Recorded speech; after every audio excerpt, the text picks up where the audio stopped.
Okay. Anyway, so yeah, what we're going to be doing is opening up the ad accounts, diving into stuff. We're going to go through like the dashboards. We're going to take a look at some numbers. I have a little bit of background information on some of the brands we're going to be talking to. And this is a snapshot, kind of flash version of what it looks like for having me audit your account. But this is really, I think, the best way for me to, instead of saying, hey, maybe you should do this with your business, actually getting into the real numbers of like action items here today. So my number one focus, by the way, you're going to notice by the second, third, and fourth one of these things that we do that I'm going to ask for the same thing. So if you're next up in the queue, you can get ahead a little bit by prepping some custom metrics and knowing some answers to some questions. But primarily my number one focus here today is to help understand how to operationally take businesses into a greater ability to scale and more profitability. This is not about how to get the lowest CPA or how to get the highest ROAS, because neither of those things have anything to do with the growth of a business. My focus is really to help you begin to look at stuff not as a performance marketer trying not to get fired, but more as a business owner trying to make a lot more money. There's a big difference between making the report look good and making the bank account look good. This is not a platform hack conversation. This is a bank account conversation. So that's what I really want to focus on here. And with that being said, Shin, I think the first on the list is Jason. Jason Reinhardt is the first one I got, and then Kyle, and then Scott. So Kyle, I see. I know you're here. If you could see some of the stuff we're doing with Jason, you can start to prep some columns and stuff. So we'll save a little bit of time, get more time in your ad account. If you see what I'm going to ask Jason, and you can kind of play a little cheating. But Jason's first up. So Jason, what would be great is if you could. Really, the focus here is let's dive in. Let's just get into it. Shin, if you can make sure that everybody has the ability to share their screens and all of that fun stuff. Yep. Awesome. There we go. Cool. Fantastic. All right, So we're live. let's get to it, Jason. Fantastic. Also, where are you at, Jason, by the way? I am in New York. You are in New York. Where in New York? I am. I am currently in the West Village, Soho area in the city. Okay. Love it, man. Love that. I'm gonna be in that part of town next month. I have an apartment in on like 14th and 8th. There we go. Between 8th and 9th. So very familiar. Love it. Okay, so a couple of things here. First thing that I want to do is let's set up the dashboard to have actionable information. So let's go to the columns. Let's build what I call a 4PI. So let's go to the columns section and let's customize columns. And for those of you that are showing up later, playing along in the home game, even if we're not going to get to it, I'm going to basically make the same request of everybody. So just here we go. First thing, go over to the right where it says the 23 columns selected and just hit X on all of this. Just clear the deck of all the trash. We don't need any of this stuff. Or some of it we do, but like it's faster to just rebuild than it is to fix. So first one we want to do is amount spent. In a CBO environment or even within ads, within an ad set, this is how much did it earn. Next, we want to take a look at frequency. Frequency tells us what is the audience that this ad is shown to. Then we want to take a look at CPM. This is what is the quality of that person's experience. Now, based on the scale that you've got here, I think something else that would be important is hit the number 1 for me. And then the first thing here is going to be cost per account centers reached. Yeah, click on that. So we have CPM, which is the quality of the experience. And then cost per 1,000 account centers is what is the cost of reach. So this is actually how much does it cost for incrementality. That's what this one is. Next, we want to go off of your efficiency. So your e-commerce, let's go cost per purchase. Love it. So let's go cost. Awesome. Yeah, so now what we need to do is understand the value of your transactions. So let's go to custom. Great. Let's create a custom metric. And what I want you to do, name this thing called GPT. For those of you that want to add in a description, this is gross profit per transaction. This is essentially saying how much money do I make?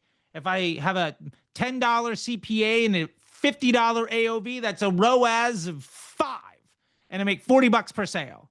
If I have a CPA of 30 and an AOV of 100, my ROAS isn't nearly as high, but my profitability is almost twice as much. 70 greater sign 40, let's make more money. So above this, you see where it says to combine metrics into a formula, select metrics from the drop down and just start typing. Let's just go ahead and just start typing. Click into that box right above. So you've got a field right there. Boom. Awesome. Type in just AVE and it'll bring up average stuff, average purchases, conversion value. This is your AOV. So click on that minus cost per purchase.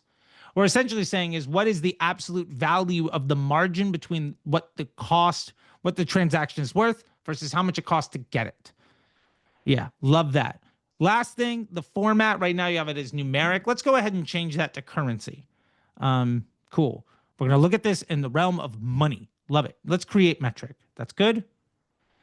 And then let's click on that one so we have it inside of our system. Awesome. Now let's just go ahead and put in average, that average order value. So AVE, love it. Let's drop that in. Right there, the first one. Cool. So before you hit apply, in the bottom left, there's a save as column preset. Go ahead and just save that. Now, I call this a 4PI. Technically, this is a 4PI plus 2. Doesn't really matter. 4PI is fine. Love it. This is our 4 performance indicators. For the record, I manage brands spending $50 a week and brands spending $1 million a week, looking at very little outside of these metrics. Now, in their infinite wisdom, sometimes Facebook shuffles the deck a little bit, which is a little annoying. So do me a favor. Let's go back into the column section and hit create custom again. Customize. And let's just put frequency after the amount spent. This will happen for everybody. Just double check your work. Now we're good. Hit save again. Awesome. Great. So now we understand how much we've spent and what any ad or ad set has earned.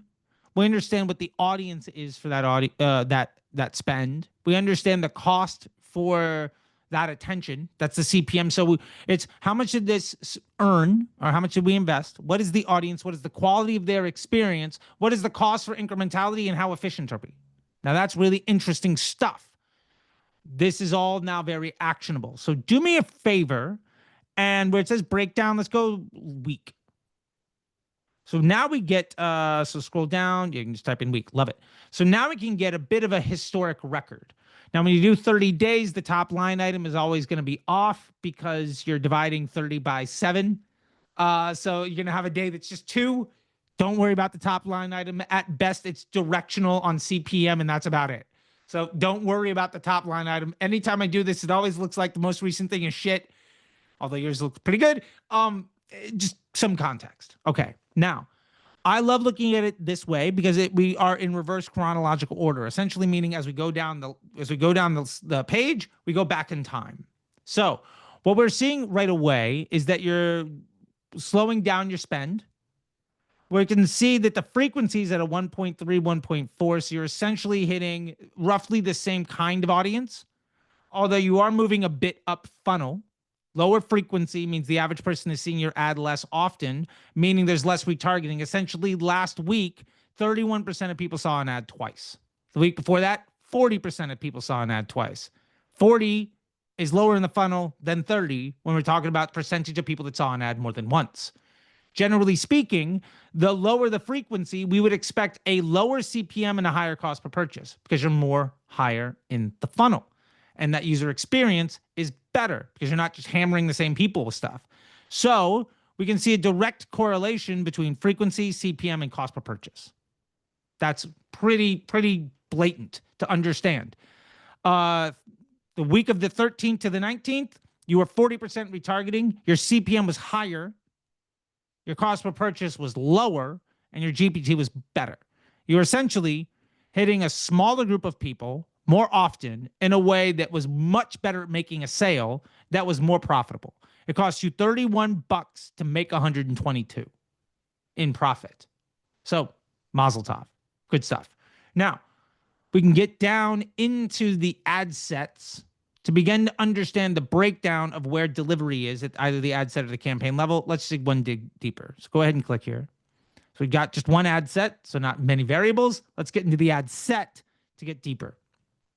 The ad set, we've got, I'm assuming it says 37 ads. I'm hoping that some of them are off. But yeah, let's start. Okay, good. So do me a favor. Let's get rid of the breakdown by week real quick, just so we see line item by line item. Okay. So, and then do me a favor and hit amount spent. Awesome. So really only 3 of these ads drove sales, with 1 dominating everything. So our insight here for actionability is like, what's going on? So what we can see is we've got a lot of line items that aren't contributing at all. I'd say those are noise. Is that ad that got a sale at $9 any good? We have no idea. Because is that $9 meaningful across the 1,300, 1,400 you spent? No.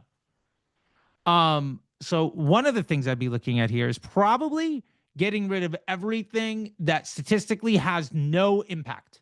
Essentially, if you are spending money on ads, you are trying to collect data to make decisions. If the data set is so small that you can't make a decision, that data is inactionable.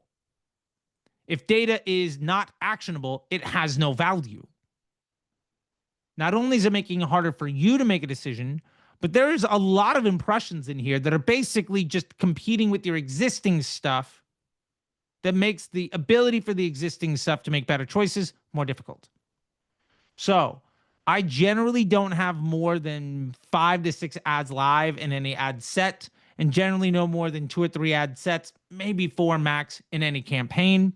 I understand people say launch 1,000 ads. My question is, why do I want to have less confidence in a dumber machine where I'm competing with myself to increase CPMs? Because, oh, by the way, the more ads you have, the more difficult it is for the machine to understand who to show your ads to. So as a result, your CPMs will go up because the end user experience is not as good, because it has less information on understanding who a good experience versus a bad experience. So it's taking more random shots. And if it struggles there, it just hits the people who it thinks are going to like your content, which are all the people that are already seeing all of your other content, which is why your frequency, especially on the lower spends, is so much higher. Does that make sense? Got it. That's why your ad that spent $15 has a frequency of 1.35, and the ad that spent 200 has less. It's basically the same. Like, you are essentially annoying the shit out of people to try to understand what ad is good. And really the question is, how are the ads you're currently running perform? Now, all of that to be said, do me a favor. Let's go last 7 days. And I'm not saying that these ads are good or bad. I'm saying you have no ability to know whether they're good or bad, which ultimately is a problem. One of the questions that I try to ask people is, do you know when this ad gets spent, what happens to your bank account? And if the answer is no, then your data is too cloudy to make any actionable insight, and you're essentially just flying blind by vanity metrics, which is tough. Now, do me a favor and break this down by day. Let's go to breakdown and then day. Love it. Cool. So this will not be in order because we sorted by amount spent, but we have a rough idea of what's going on. Your top ad is very upper funnel in that this highest spending ad, generally speaking, ads with a lower frequency earn more spend with a lower CPM and are less efficient. But you don't have a lot of things moving on. But on any given day, less than 10% of people see an ad twice. That is generally considered upper funnel. So this is a prospecting ad. Cool. If we are trying to improve the efficiency of our ad account, basically reduce the CPA or improve the GPT, then we would need an ad that would have a higher daily frequency and earn spend. That ad would theoretically have a higher daily frequency, higher CPM, and come in at a lower cost per purchase. And just kind of off the top, you can see the second ad at a fraction of the spent less. The frequency over the week is higher, 117 to 124. The CPM, ironically, is actually less. But if you look at the cost per 1,000 account centers, it's greater. So that's your cost per reach. So the quality of the experience is better, but it's more expensive to reach people. And what happened with the ad that doesn't earn as much? It's lower in the funnel. It's a better experience. The cost per purchase is less. The profitability is the same, though, because the AOV is less. But your cost per purchase is better. So these are a top, and these are 2 ads that are working with each other, where the machine is basically serving one and then another. These ads, in just looking at them, are we could get to the actual ad level, but um, they are, in just looking at the snapshot of the preview, probably not terribly dissimilar. Um, which probably means these ads are going to struggle to reach new people. They're probably far more complementary to each other, which is great, but more difficult for you to get scale out of. Now, do me a favor, let's just hit edit on this top spending ad. There we go. Yeah, the fact that it pops up stuff. When we don't want the pop-up, it's there. When we do want the pop-up, it never happens. It's guaranteed to happen. All right, so this post ID is crushing. 133 comments, a lot of shares. This is going very well. Let's scroll down real quick. So this is a manual, single image. You got all of this stuff here. Okay, so this is what we would call the single post ID ad. This is great. Now, my question to you is, we have a lot of other ads live. At a macro level, is your number one problem that you are struggling to scale and maintain efficiency, or is your number one problem that the cost per purchase is too high? Does that make sense? Yeah, I would probably lean towards the latter. I Okay. think getting more qualified users to click the landing page is our issue. Okay. So if that's the view that you have, what you already have is a fairly effective bottom of funnel ad. This is what we would consider a bottom of funnel ad. This ad does not stop your scroll unless you know exactly what you're looking for. This is not an ad for a rando. This is very much an ad built for somebody who is has their credit card out looking for a solution, right? You are competing with people at the end of their customer journey. Now, this can absolutely work. This is fine.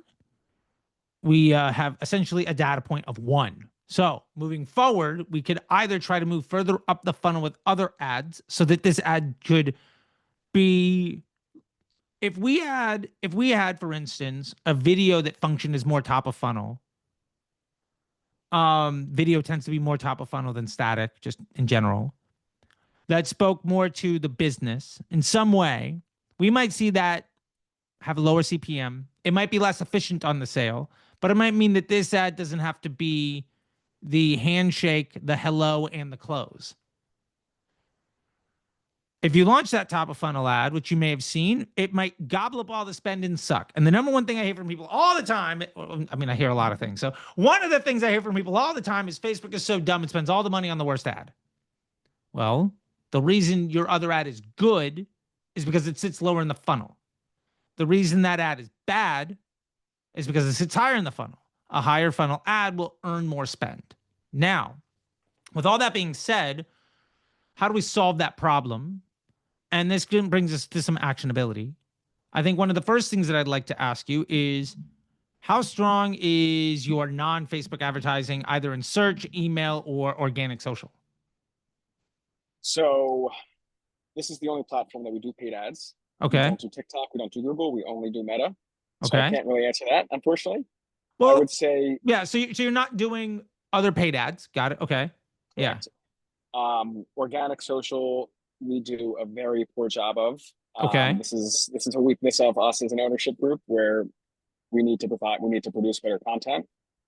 Now, the good answer to your question is email and community nourishing. We have a very high success rate of, once we have users in our system and they're part of the welcome flow and they're really more part of the community newsletter, that's when we see a lot of success.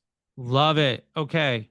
So I have a question for you then. In the scaling of this business and the unit economics you can afford, I would be asking myself, as a slight pivot of your paid media strategy here. And again, this is, I'm unfortunately opening up a can of worms, or you can't give me an answer, but I'm gonna try to give you some homework, some stuff to noodle to try to help you out here. Because I'll tell you this, it's gonna be hard for you to solve this problem by running a bunch more static ads. because you basically have already solved this problem. You're not going to run across, I very highly doubt you're going to run across another static ad that has half the CPA and double the spend and crushes. I think you've taken a lot of shots. This is the best version of this solution that you have in the in your deck of cards right now. So I want to give you two alternatives. First, looking at your organic social, if you could begin to make more engaging content, or it doesn't even need to be like stuff that goes viral. I don't ever want to go viral. Going viral will kill most businesses. Like, it doesn't help you. It just pollutes your data. If you can make content that your target customer likes, probably in talking with them, you see what newsletter stuff they respond to, love it. If you were to post that stuff to your Instagram and then begin to run some paid media, just running engagement stuff on your Instagram, small budgets. I have a whole course video on Disruptor Academy YouTube channel, which you can take a look at. That's like how to crush Facebook ads on a small budget. It's like what I would do if I had $100 a month. So I'm not going to get too deep into it here. But what you could do is essentially begin to build your audience and optimize those posts around cost, how much you spent and how many accounts were engaged when looking at the insights at the Instagram level. How many followers did it get? Generally speaking, for D2C brands, somebody doesn't follow the brand unless they've been to the website. So if you can get a follow for like $1, $2, $3, that's essentially baking in one follow could be 2 or 3 different landing pages, site visitors. The point of all of that is, if you're already getting good traffic, your definition of a broad targeting, you might be able to focus on Instagram, Facebook engagers from the last 30 days and site traffic from the last 30 days. At $50 a day, that what we call broad retargeting is probably a far more effective way of capitalizing on the attention that you're getting. If I have like 50 or $100 a day, what you're doing right now is going to be hard to make better. You basically got the horse to run as fast as possible. So how do we build a car? This is one way of doing that, where you're essentially investing a lot of your money in brand development, and then your broad audience, your top of funnel marketing audience for paid on Facebook, because your budget is at the level that it is, could be just the people that engaged your content or been to your website. Then the purpose of that content is to focus on getting a lower cost of engager and followers. So you're doing a really good job at bringing people into your funnel. And more importantly, you're also teaching the machine who wants to see your content. And if you're only focusing your paid media of this style of ad to folks who've already been to your website, already engaged with you, or already following you, they're already opting in. This is now the close. It's not the full funnel. And you can do the other stuff for like $2, $3 CPMs instead of paying 30 or 40 or 50 to go knock on doors with a close, where basically you're asking to fuck at hello and it's hard to get laid. You can solve this problem in a different way. Your other option, and then I know we got some other stuff, so I'm going to be moving on here in a minute, but I'll say all this and maybe open up for 1 or 2 questions, and then we'll move on. Is you could also begin to say, well, what is an email address worth? If I know the unit value of an email address, I might run a conversion campaign here, but instead of my conversion event being a purchase, it might be a lead. And that lead is an event that fires whenever I get an email address from any lead capture. When Klaviyo sees a new person, that lead event fires. Now, I did this exact strategy with the brand that joined the MBA program a couple of years ago. My like high ticket training stuff. They're a fly fishing rod business out of New Zealand. They're called Epic Fly Rods. Their fly rods are like $600, $2,000. He's like, look, man, I sell Les Pauls. Nobody's buying 7 guitars from me. They buy 1 or 2. It's a gift. So we had a real struggle getting out of the learning phase and getting the cost per purchase to be efficient enough. But he had a great newsletter, which is something you said you have, which is why I'm bringing it up. Their newsletter subscriber was worth around $50. We could get them on Facebook ads for around 20. That business went from 3 million to pushing 12 in about 3 years by focusing on getting more newsletter folks. And then we got enough volume And they had enough ancillary materials that we launched catalog ads to sell all of the accessories and all the other stuff. And the purpose of the catalog ads was essentially to produce enough profit to make running ads free. The entire purpose of the catalog ads, our entire goal was supplement the cost of all paid media. And then lead gen was zero cost. And at that point, that business went fucking nuclear in about 6 months. What I'm saying is this. What you've told me and what I'm seeing is you've taken a lot of attempt at trying to make an ad that converts. If somebody's aware, this does a good job. The problem is this is a great closer and you're asking them to go collect phone numbers. That's going to be tough. A great closer is not the guy you want on the street just trying to stop people. So I think if we can get the right tool for the right job, you could solve this problem in a different way. If it's me, I am leaning into the brand development stuff on the Instagram side. This is accomplishing the goal of what you see people like the Operators Podcast, my buddies over there, like when they're talking about running lead gen or when they're talking about like link clicks and video views, what they will eventually get to is what I'm talking about around the brand dev with the Instagram and the Facebook page stuff, where you are building a community and a qualified audience. And you told me that is one of your strengths. This isn't necessarily the best playbook for everybody, but Jason, what you told me is we have a community. When somebody opts in, we got them. So instead of trying to make a sale to a complete fucking stranger, build the size of the opportunity you have with the thing you do the best. I think I would go that route. I have one operational tactical question. Let's do it.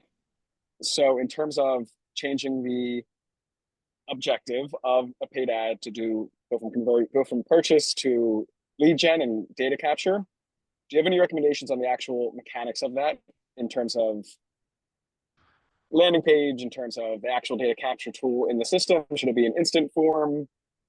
Yeah, how would you sort of build that out? I would have it be a conversion campaign. The optimization event, if you go to your ad set real quick, I'll show you. And then Kyle, we're coming to you. So if you want to prep some of your dashboard stuff, so we don't have to, we can spend more time in the ad account instead of building the columns. But that's why we're spending a little bit more time here so that everybody gets the lesson, right? Scroll down a little bit. Okay, you see here, your conversion event is a purchase. If that conversion event is a lead, and that lead event only fires when somebody fills out any of your lead capture events, then the question is, you split testing your ads to see what landing page most effectively gets somebody. Then eventually when you get to enough scale, you can say, well, which of these pages is actually what is the net value? What is the unit value of the lead that comes off of just the normal landing page, the home page, the lead capture page, the newsletter page? These are all fun problems, but until you're spending a couple $100 a day, don't even fucking worry about it. Gotcha. So the answer is mess around and find out which one works the best. There's no silver bullet, but rather it's just about how the results go, I guess. Right now, it's a volume question. I would run the ad. I would try to get people to join. You could even run the ads you currently have to start with the focus of that being, what is the best way of getting somebody to join? Now, mind you, that business style by Epic Fly Rods, we ran all the ads to the homepage. The homepage had a pop-up, and at the bottom of the homepage was a join our newsletter. That was it. By the way, your homepage for almost every business is your highest converting landing page that you have in the business. And everybody's like, well, that's because where repeat traffic goes to and a bunch of other stuff. Yes, it's also because that's the easiest way for somebody who is actually interested in your business to find what they want to buy.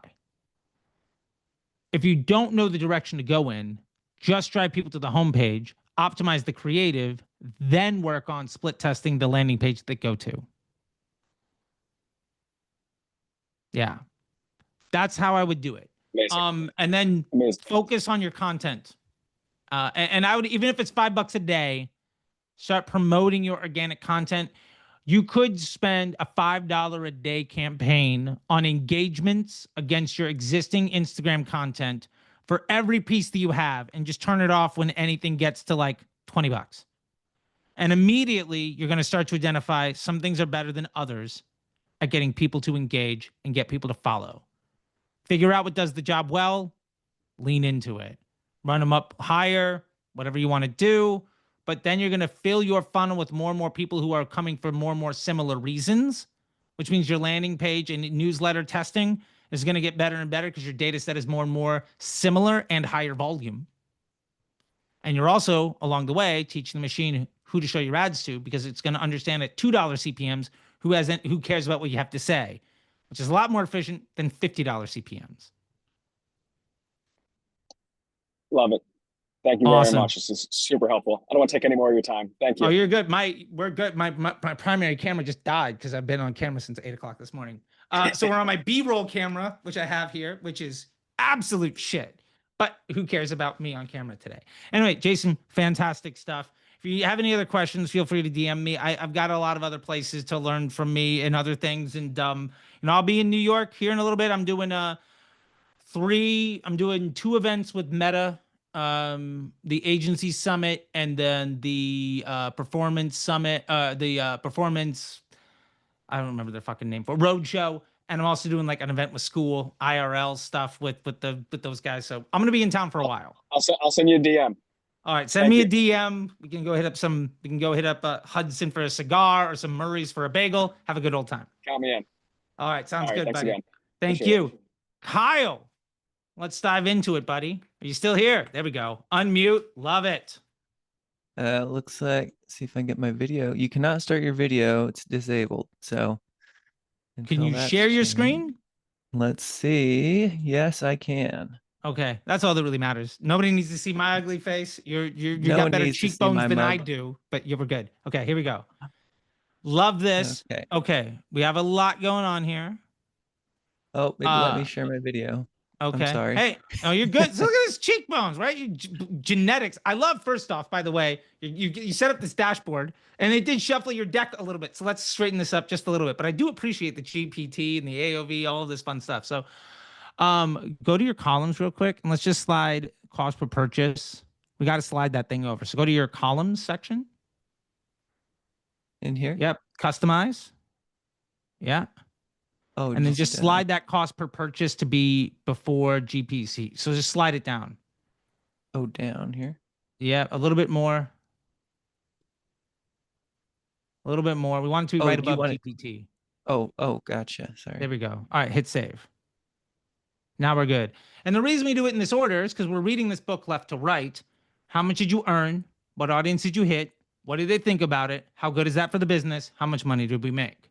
That's the logic flow of left to right here. And then the AOV at the end, putting things into context. For instance, on the week of March 26th to the 1st, your average order value was $66. Maybe that was the reason that you lost $58 on every sale. Next week, you went to $100 and you lost 96. So there's a whole bunch of things going on. But at least we have context to the ad account. I think the best place to start for me is usually last 30 days, broken down by week, and let's see what campaigns we have running. Yeah, I'm not running any right now because we're seasonal. Our next season starts like in a couple days. So that's why I'm excited to figure it out. Because in the spring season, we obviously didn't do great. Got it. So quick camo, I'm assuming this is like hunting season is about to open up for people? Right. Got it. Okay, fair enough. Yeah, got it. Okay. A bunch of deer out there about to get wrecked. Okay. And goose, I don't know, whatever. Geese, plural. Yeah, whatever. Doesn't matter.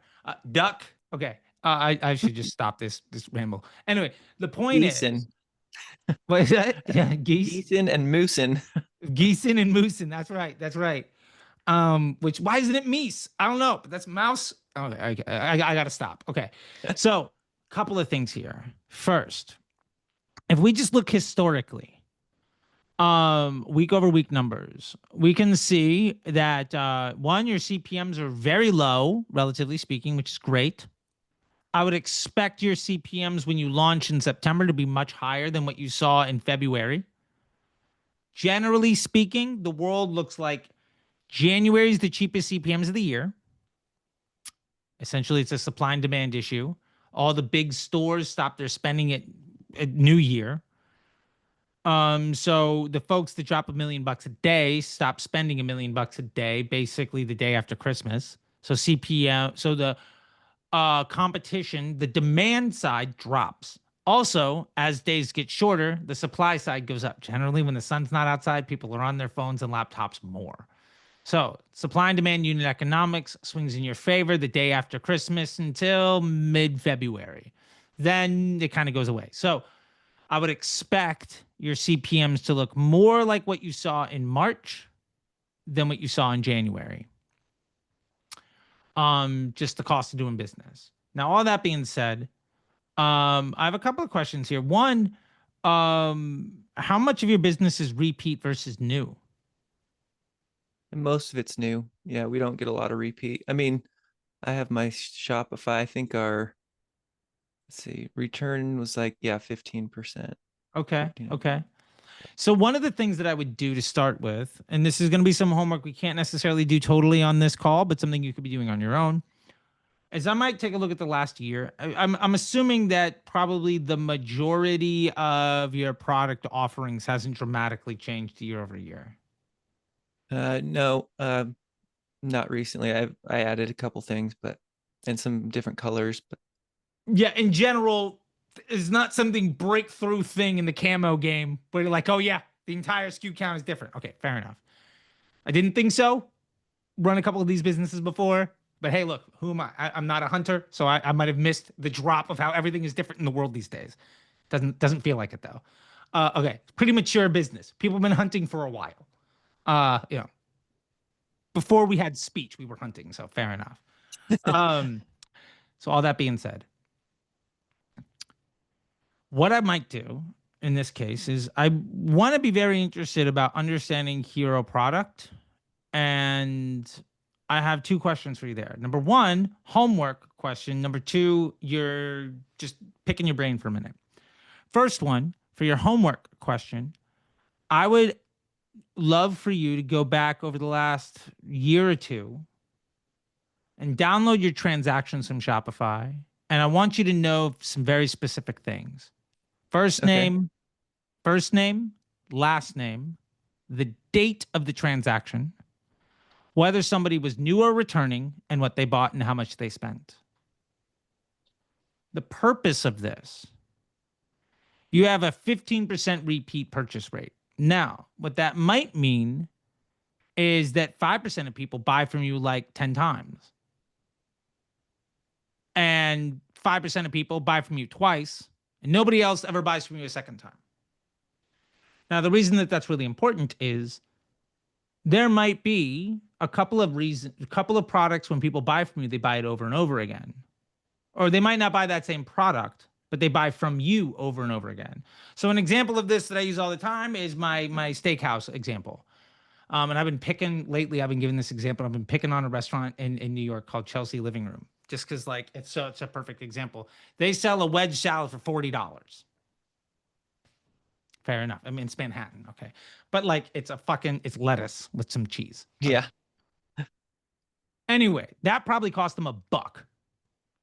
Let's say, for instance, it cost $9 in advertising and $1 in the cogs to come in for me to buy that $40 salad. Now, I'm never giving them money ever again. Conversely, if I had gotten like the best filet mignon, they might have broken even on marketing. But if I come back 5 times and bring 3 friends with me, what that means is every time they make $30 selling me a wedge salad, they lose thousands of dollars of revenue. The point is, sell the steak. Which I just like that because usually they say sell the sizzle, not the steak. I'm like, no, fuck, sell the steak, right? You're in the game long enough, you got to figure out ways to teaching people things. So that's my fun little like cognitive dissonance lesson. Because it hits. You're gonna be like, yeah, I got to sell the steak. You're not gonna forget that, I promise. Yep. So all that being said, if I look at the products, what I'm actually looking for more than anything is second purchase rate. What is the item that most consistently, when bought first, leads to somebody making a second purchase? Fun fact, in the restaurant game, the 4th visit is the inflection point. If you can get somebody to eat at your restaurant 4 times, odds are they'll come there 10. But only like 10% of people that eat at a restaurant twice ever make it to the 4th. That's just the weird ass unit economics of the restaurant game. The reason that this matters is the same math plays out in D2C, but it's the second purchase. The point is, the items. Oh, bye, Jason. Yeah, hit me up, buddy. Text me, and yeah, I'll be in the city. We'll have some fun. The point here is, under consumer behavior when dealing with a business is very consistent when making purchases. If I buy something from a brand and I don't like it, I'll never buy from them again. But the thing that makes me buy from a business a second time is very similar to most other people that buy from that business a second time. So what we're looking for is, what is the best customer journey acquisition device? Does that make sense? Yeah. And so are you saying, like, what first purchase leads to the second purchase the most? But are you saying the second purchase is more important to leading to a third, or did I lose you? I will say that it's very hard to plan for a third purchase. Like, every business is different. That's where the math kind of breaks. But the second purchase is very consistent. Now, you've been told by a lot of people LTV to CAC, or like, what's my 90-day LTV, and all of these other fun ways of looking at math. What I want to do is tell you that LTV to CAC, Hormozi's absolutely right. If you run a gym or any subscription business, LTV to CAC makes a ton of sense. Yeah. Problem is, every D2C bro that follows that path is completely missing. They didn't read the first 2 chapters of the book. They just looked for like the soundbite. Not that it's in the book, but the point is, you're kind of missing the story here. So what we need to, instead of looking at LTV to CAC, if we can understand 20% of people that buy this item buy again, every other item is like 5%. Well, the LTV on that item is much greater than all the other items, relatively speaking. The lift, what we're looking for is not LTV as an overall number. We're looking for the lift in value from the first transaction to the second. Where is that gap the biggest? Where is there the largest increase in value of a customer from the first to the second transaction? That generally happens because a larger percentage of people buy. There are some businesses just out there for other people. Now, it's not yours, but there are some other businesses for anybody watching where you have a tripwire offer. I ran this with 310 Nutrition. We ran a $9 offer. 20% of people that bought that $9 offer, their next purchase was over $100. Got it. Okay. Different unit economics, but that's tripwire. It's just like, that's a whole other business that does exist, but we're not dealing with that today. So the point here is, can I understand what item is the best at getting somebody to buy a second time? Now, the reason for those other numbers, one, I'm going to be able to take that report from Shopify and throw it into Excel or ChatGPT. I can understand the rate of second purchase and also the volume. Like, 100% of people do this, but it's on 3 purchases versus 20% of people do it on 1,000 purchases. We need context matters, right? The second thing for that's really valuable is it's going to tell us the overall value of the first and that second transaction combined. So we have a good second purchase value, right? And that's essentially your operational LTV on the stickiest customer journey. When somebody buys this, we know roughly 5%, 20%, 50% buy this second thing. In general, that's a good knowledge base, and that's very sticky. The last reason that's really important is because you can also model time. What is the time between that person being a new to repeat customer? And for the record, that time can vary wildly. At my ad agency, because I do have a small agency where we do boutique stuff, we have a supplement brand. They have a 1 bottle, 3 bottle, 6 bottle option, a one-time and subscription. Oddly enough, the product with the shortest time between first and second purchase is the 6 bottle. And it's because those people are willing to spend the most in the supplement business to take care of themselves. And when they find out the quality of the product is good enough, they go back and buy more. Their customer journey with the business is not around the product they bought. You are more than one product. You have a business. generally speaking, the more money people spend, the more likely they are to spend again. And if you have complementary or vertically integrated product offerings, the more money somebody spends, the faster they're likely to spend with you again. So you would think, oh, 30-day on one bottle, cheapest to acquire. I know they're buying again in 30 days. Actually, that's one of their worst things. It has the lowest LTV, the lowest stickiness, because those people are price shopping, trying something out. The people that buy 6 bottles, yeah, they get 20% off, but they're coming back in 17 days. People that buy 1, the second purchase rate is half, and it takes 27 days for the second purchase. Meaning that the time in which you get the lift in your AOV is nearly twice as long. The amount of money that you can reinvest from that second purchase and getting more new customers is a lot less. And the margin you make on the first sale is a lot worse. Every time they invest in getting a 30-day 1 bottle, every dollar they spend there loses them something like $500. Tough to grow a business when you heavily invest in losing money. The only way that works is by needing to be first order profitable and then running 1,000 ads with every bidding model possible to just try to hack day one and essentially that only works if you're able to outpace depreciation. You're basically saying, I'm making everything worse, but I can throw enough spaghetti at the wall and work harder and harder. And what happens is you launch more and more ads with more and more other teams. You launch more and more ads more and more frequently, launching more and more different things with more and more offers, everything possible to keep your head above water. And if you ask the people that do that, generally speaking, when they say, well, 2 years ago, I launched a lot less ads, I worked a lot less, and we made more money.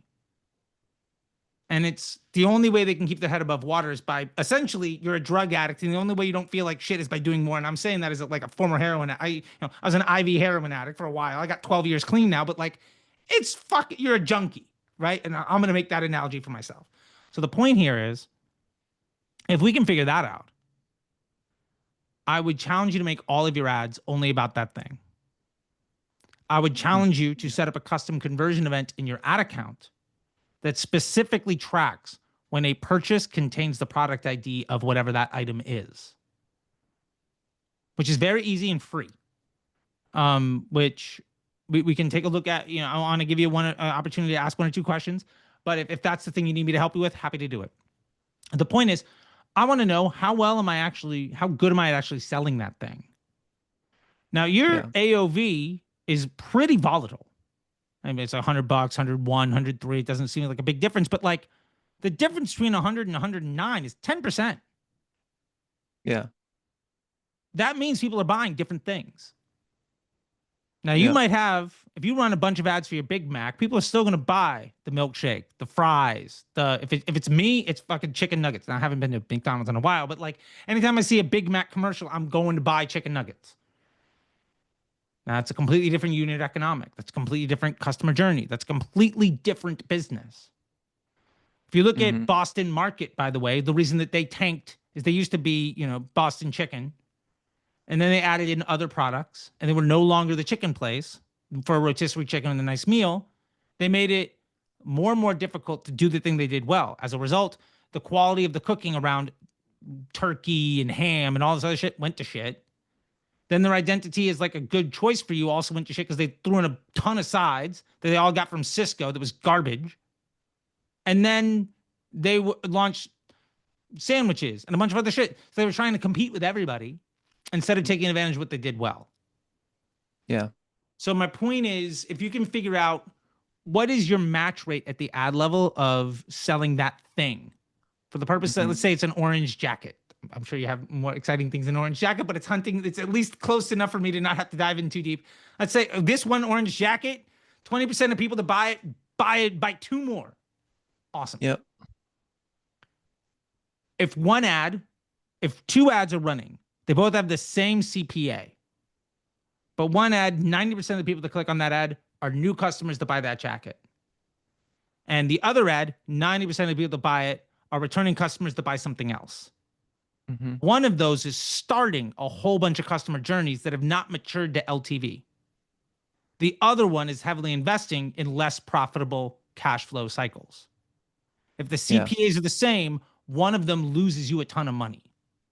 Mm-hmm. That bit of data integrity is the number one thing I'd be looking at.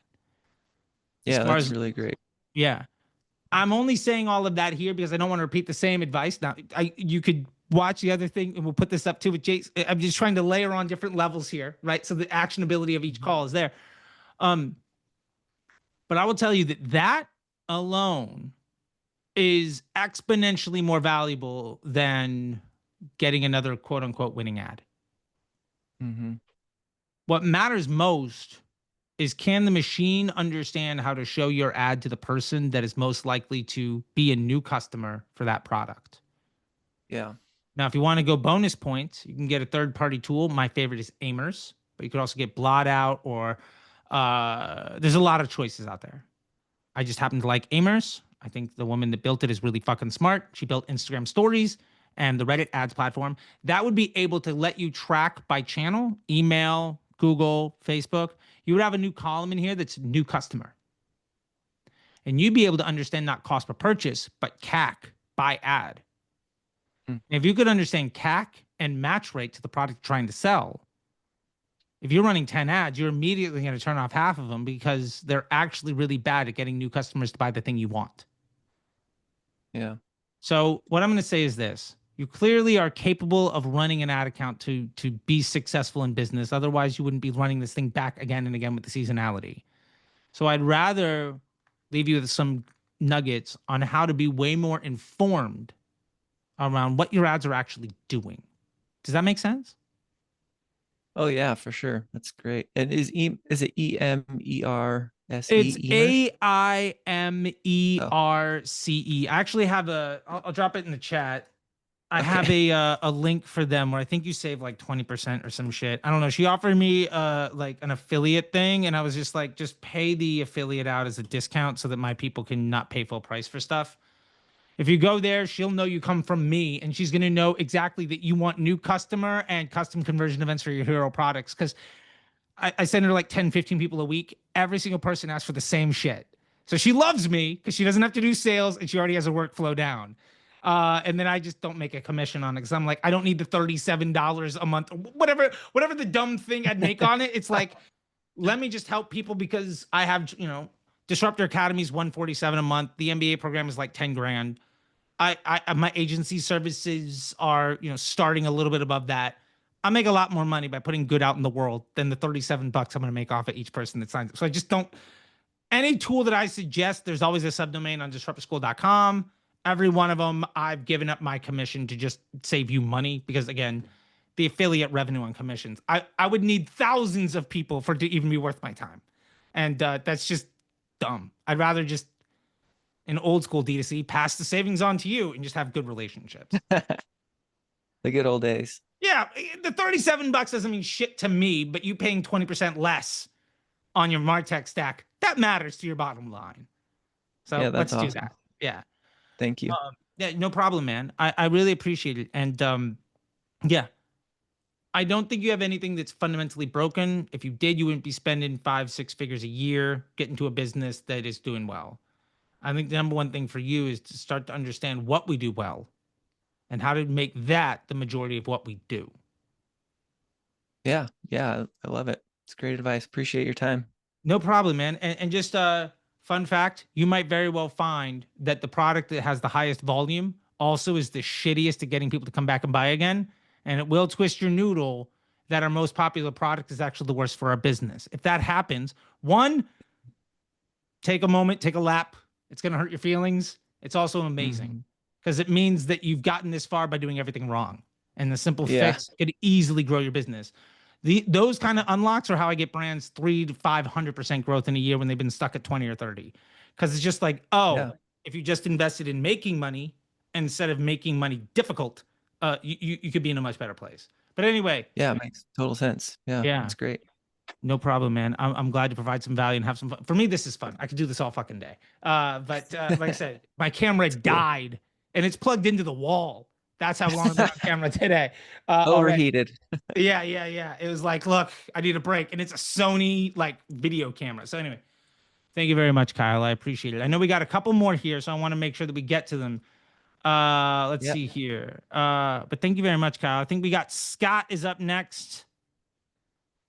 And looking at the deck, that might be our last one for today. I see another one on our list, but I don't see the person here. So let's be mindful of that. Scott, where you at? I saw you unmute. There you go. Yeah. In Zoom, it in Zoom, it like it has the list. And then when you unmute or turn your camera on, it shuffles the deck of everybody. So I'm going through all the things. And then, yeah. Brandon, if we got time, we'll make it happen. All right. I love it. Let's see what we can do. All right, Scott, if you feel like sharing your screen and diving on in, we can have some fun. What do you say? So I missed some of the setup for the columns. No worries. No worries. Let's get GPT in here. Okay. So that is create a custom metric. This does not exist in your dashboard. Although, fun fact, my buddy Nate, a good buddy of mine, Nate, CMO for Original Grain. We did an interview. Great dude, by the way. Great business. Former guys from Movement Watches. We were all in the Disruptor School. We were all in the Disruptor group at Facebook in 2018 in the original 100 advertisers. They went off of Movement after they exited, started Original Grain. Great business. He has a podcast. We dive into deep into GPT. And really, I think his quote from that podcast that made me happiest is he's like, every single year my CAC goes up and I've never made more money. And it's just because like we're focusing on taking the Dan Kennedy approach of whoever can spend the most money to acquire the customer wins the game. Let's play that one. Anyway, GPT, love it. Above this in the metrics, this is average order value, but you type in average, it'll just come in. Average purchases conversion value, that's AOV in Facebook speak, which is dumb to just make it AOV. Anyway, that's my. And then minus cost per purchase.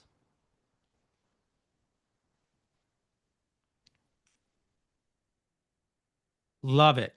There we go. Format, let's make it currency so that this is money. And again, for those that want to, in the description, you can call this gross profit per transaction. That's up to you if you want to know. Essentially, this is the absolute value of your revenue, not the margin. And again, quick example. If I have a $10 CPA and a $50 AOV, I have a 5x ROAS. If I have a $30 CPA and a $100 AOV, I make $40 more per sale. $30 more per sale. One of those makes me a lot more money. One of those allows me to have a CAC that's 3 times as high. If my CAC is 3 times as high, my ad spend could easily be 5 to 7 times as high. One of those is a great way to grow your business. The other one has a ROAS of 5. This looks good. Let's create the metric. Love it. Now what we want over on the columns here, just get rid of everything. Just hit the X 15 times. Okay, I thought I put them in order what the other guy had, but they all went Facebook away. in their infinite wisdom will reshuffle the deck on you a few times. Okay, so let's build here. You probably did, but as soon as you change anything, they hit. It's annoying. So let's just build from scratch. Spent. Let's start with amount spent. There you go. It should be spend. I've been asking for 13 years to make it a D, but they won't do it. Anyway, I have a laugh with the engineering team at least twice a year on that. Then we do frequency. So spend is how much did it earn. Frequency is who was shown that ad. That's an audience metric. CPM is the quality of that experience. You can also type in the number 1, and it'll give you cost per 1,000 account centers reached. This is cost for incrementality. I don't care if your CPM is low. If it costs you $1,000 to reach 1,000 people, that's really bad. And then last, let's do cost per purchase. Yeah, cost per purchase. By the way, I always use cost per purchase, not cost per result. I want to define the result. That way my totals section isn't blank. So go ahead and hit cost. You're good. No, you're good. Oh yeah, just type in cost per purchase. It's going to bring up the purchase thing. That one? At the on the far right, you see 3 checkboxes. The last one is cost. There you go. Okay. Yeah. That's their way of making it easier because it's more engineers built this, not people. That's I understand it because I'm terrible at UX, but I'm an engineer guy. So whatever. Now let's throw in GPT. Love it. And for the purpose of this conversation, let's throw in also average order value. So just type in average and we'll get it. Boom. First one. Love it. Go ahead and hit apply. This looks good. Hopefully they don't shuffle the deck on us. All right, now we're good. Awesome. So just kind of repeat. How much did it spend or how much did it earn? What was the audience that saw that spend? What was their experience? What is the cost or incrementality? How efficient is it? How much money did we make? Then the AOV is the context of that transaction. That's how we're reading left to right. Does that make sense? It's a logic flow of value. Because again, if the GPT was 1,000, but it's been $1, doesn't fucking matter. So we kind of like work our way through. Okay. Now, all this to be said, do breakdown by week. Let's start there. So go to the breakdown section. Love it. And then just type in week. Awesome. This will show us in reverse chronological order. We're going to go back in time. Every line item is a little bit further back in time. Remember, the top line item always seems a little funky, but it's because it's 2 days where everything else is 7. Essentially, all it's really doing is saying us a CPM value. But everything else is kind of shit because if you're on a 7-day click, 1-day view, which is my recommended attribution model, by the way, if anybody wants that question, I value more data. Attribution isn't about what gets credit for the sale. Attribution is about teaching the machine what you want to do. Why not give it more lessons? Because it's a machine learning algorithm. You got to be conscious of what you're teaching it. All right. This all being said, let's take a look. You've been up and down in spend, but you are moving lower in the funnel.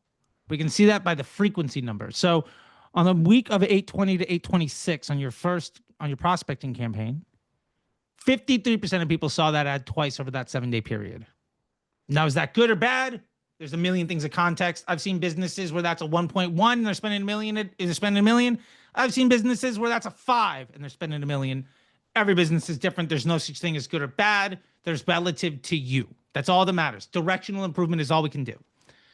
Now, also, we can identify not only are the ads moving lower in the funnel, because that frequency could also be impacted by overall spend, but the CPMs are rising. So you're at 20, 18, 18, 21, and they look like they're coming up higher. I would imagine this week's frequency to be a bit higher than last week's at the current pace. Now, is that good or bad? Remember context. Your CPA is dropping every week that you move further down the funnel.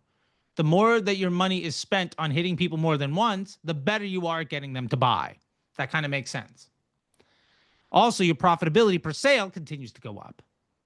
Not only is your GPT going up because your cost per purchase is getting lower, but more importantly, your average order value is also going up. So you are making more money per transaction, not just at the AOV, but also the gap between AOV and the CPA. And the GPT is basically average order value minus CPA, which is why it's in between the two. So you get some, you don't have to do the math in your head. The context is right there. By the way, cost per 1,000 account centers is frequency times CPM also. So you don't have to do the math. It's just right there for you. So your fourth column is the second and third multiplied against each other. The GPT is the column to the right of it minus the column to the left of it. Just context of the data so you don't have to do the math because your time should be spent thinking, not arithmetic. I love arithmetic. Clearly, I'm a nerd, but this makes it easy. So, with all this being said, what we can say is 2 things are happening in this prospecting campaign. Number 1, the machine is getting better at matching your ads to people who want to buy. Second, you're getting more efficient at that purchase, and more importantly, those purchases are worth more money. Now, I know we have the USA Desk one as well. We can get to that in a minute. But for me and the purpose of teaching here, I'd rather go with the thing that is responsible for 80% of your spend, not the one that's responsible for like 20. 80-20 rule, let's nail some value. So with all that being said, what I don't see is anything going wrong. I actually see a lot of things going well, which is great. That 3rd week of August was really fucking tough for a lot of people. Seems like it was going well for you. That's great. Let's get to the ad set level within this campaign. Right there. Yep. There you go. All right. Now we've got a lot of ad sets.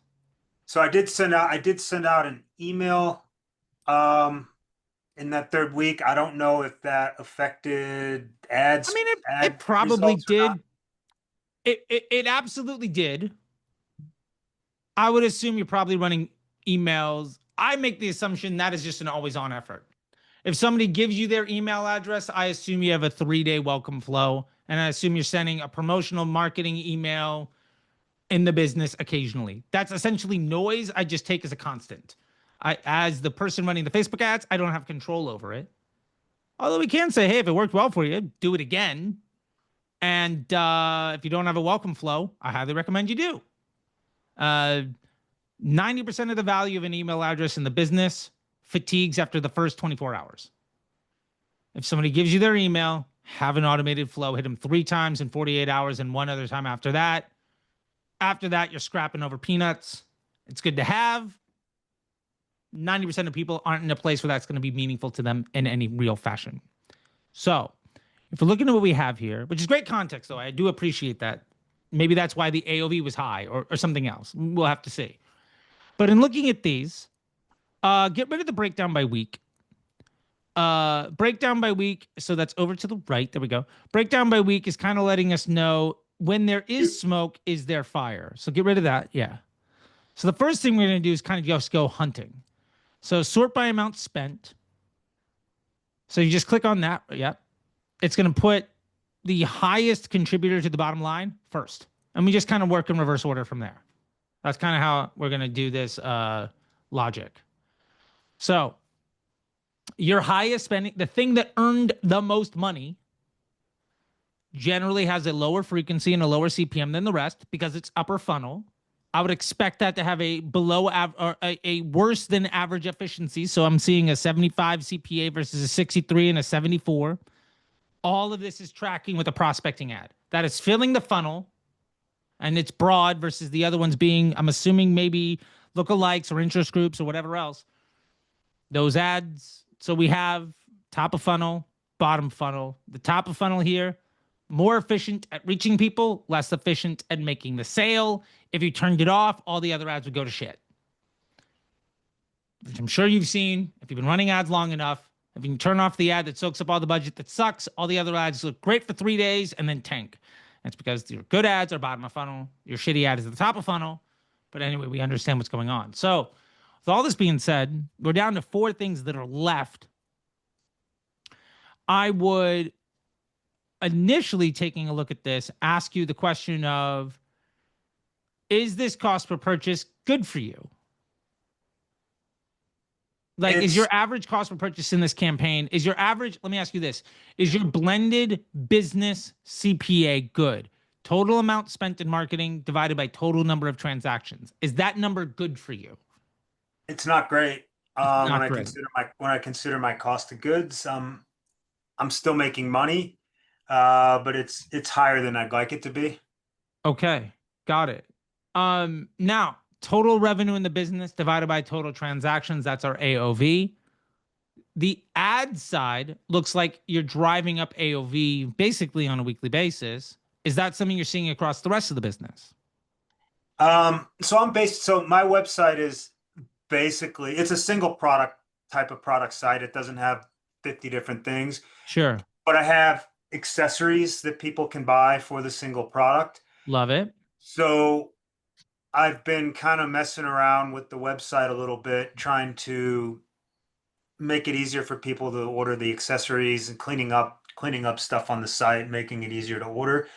So when the AOV changes, well, part of the AOV change is the end of last week, I just launched a more expensive, higher version of the same product. So love it. But that wasn't before this week. Okay. So I don't really know. I mean, the only way I can see the AOV changes is because of maybe some minor tweaks I've made to the site. That's part of it.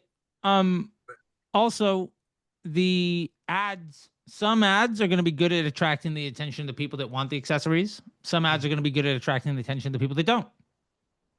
Mm-hmm. Some ads are going to attract the attention of the people that are willing to pay more. Some people won't. I deal with a business in my ad agency. They're in like the quiet luxury men's space. We lifted the average order value by 60. So their average order was around $80 to $85. We got it to be $135 in 6 days. and got it into the 160 range within 2 weeks by simply having the landing page that people landed on. We put the most expensive variant first and then put the less expensive variants later. Here's the thing. If you don't give people the opportunity to give you more money, they will give you less. There are plenty of people, and I'm totally guilty. I used to say if my CPA is 10, that conversation I did before, where my if my CPA is 10 and my AOV is 50, I have a ROAS of 5. I understand I make $40 versus the other with a CPA of 30 and an AOV of 100 and make 70, but I could sell 3 times more. Well, the real truth is there's not an infinite number of buyers. That is a luxury problem to say that I'm going to try to efficiently get to a playing the volume game is a fun one, but unrealistic. And there's a really easy win of just prioritizing the more expensive shit. Also, just charge more. And in reality, we are in a macroeconomic struggle, globally speaking.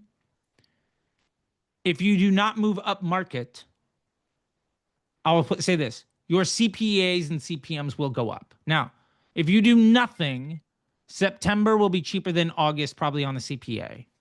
If you do nothing, the conversion rate in October will be higher than September. That will exist. However, if you can charge people more money or give them a more premium option, you can take advantage of that macroeconomic trend, which, by the way, we see every single year and has been known for well over 100 years, which is why buying holidays have been placed in the year where they are. You can take advantage of that by getting the folks who are interested to just spend more money. One of the biggest Black Friday mistakes people do is they discount everything. Don't discount everything. It is a discount not for the buyer. It's a discount for you as a brand to get somebody who's willing to spend more money. You get the CPA on that person for cheaper. That's what it's all about. So my point with all of this is I love the other more expensive option. What I suggest to you, and I think I suggested the same thing to Kyle, is I would make a custom conversion event built around the individual products. Now, we didn't get a chance to do that before, and if you want to, we could do that here because you have a very big variety in your AOVs. I see 106 and 197. That's a fairly big gap. If you don't know, it's interesting because the cost of the main product's $159, and so that means people were coming back and just buying accessories. Sure. So they buy the product and they get it, and they're like, "Oh, I need these accessories," and they come back and buy that. That's because the accessories are $25 and the product's $159. So that's probably why that's dropped so much. And the thing is, I mean, your cost per purchase is really high. So it's probably that ad was super appealing. Look at that CPM at 11. That ad was hyper appealing to some people, primarily because it just showed that ad to existing buyers because it already had 1,000 other ads running. And it was just like, well, we don't know who to show it to. So we're just going to show it to the people that are already here. Those repeat buyers come back in and buy really low value stuff. And it's hard to get them to do it. So your CPA is astronomical. Your AOV is shit. And while your CPM is amazing, you just lost a lot of money. So all that to be said, what I would love to know is what are my ads actually selling? Let me ask you a question. Do you have the Facebook or Meta Pixel helper into your Chrome browser? Like, can you see when the Meta Pixel fires? I see a lot of extensions. I'm just wondering if you have that one. I don't think I do. Okay. What I would do is if you want to do it that way, or you can go into your Shopify and find it there. It doesn't really matter. The point is, when that pixel fires, it's going to show a product ID. Add to cart or view content or whatever. It'll show the product IDs of the items, so you can go to your expensive item and hit add to cart and you'll see the product ID of that item. There are 5,000 other ways of doing it. That one's generally the fastest because it's a free Chrome extension. You can do it in 30 seconds of finding what the product IDs are. The point to all of that is, if I can have a custom column, if I can have a custom metric that tracks how well am I at selling that higher priced item. Now, you said that was higher price. I'm assuming that price point's close to $200. It's 150. Oh, the newer one, it's 175. Okay. Because there was the link error. It's supposed to be 199, but we had to make it 175 because of a link error in an email, because the email didn't link. So we had to lower it in general on the website. So the people that got the email also get, anyway. So when the email went out, the link didn't work. It's going to be 197 later today. Yeah. Oh, say that again. How long are you going to respect last week's email on the price? Well, that's a question. Okay, you said fix it later today. I can do that. I mean, that I would. Okay. That email, the longevity of that email existing is 24 hours. Okay. In my view. If that could be 190 versus 150, that actually means that there's a substantial gap in the pricing. Your price anchoring a little bit for the 150. You're also going to get better at the 199. The important thing there is we can then even, if you just select the 4 ad sets that are currently live, do that for me, and then get down to the ad level of those ad sets. So you have 4 that are live. Yeah, just select those. Select. There's another one down there, and then one more, and then go to the ads for 4 ad sets. Ad level, boom, there you go. Awesome. What's interesting to me is your AOV at these ads are all over the place, right? Now, some of these are what looks to be essentially the exact same ad, so I'm assuming the targeting at the ad set is different or something like that. The gap between the bottom 2, I'm assuming, are basically the same ad.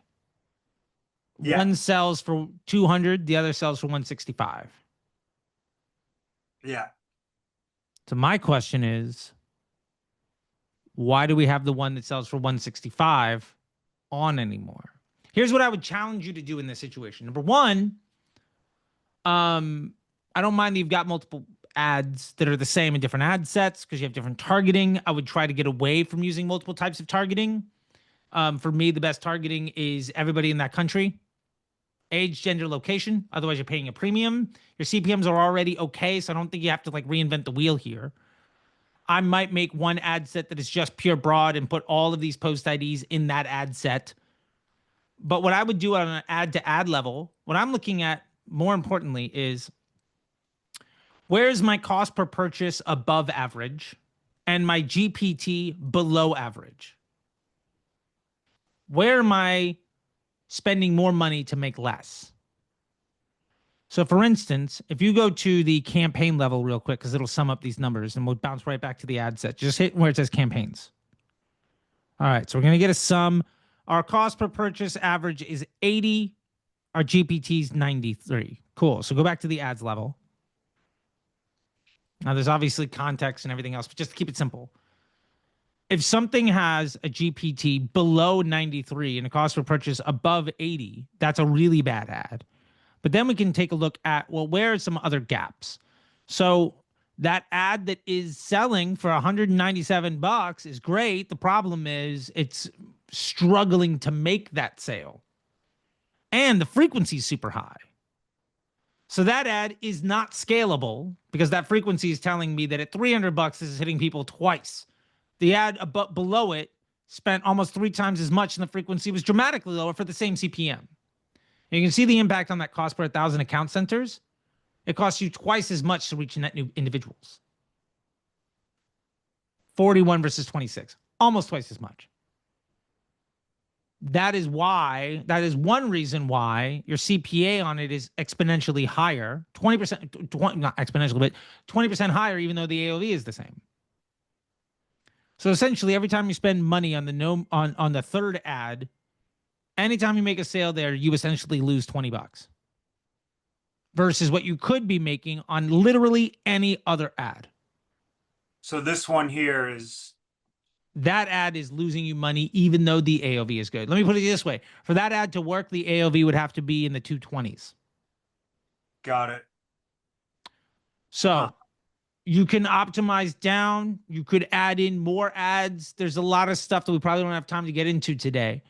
But I would recommend that you probably expand the ads that you've got. My favorite way of launching new ads is what I call a 3-2-2 ad. It's a flex ad, 3 creatives, 2 primary text, 2 headlines. Those would all be of a similar concept. I'm totally fine putting a couple of those in one ad set and just letting the machine pick between them.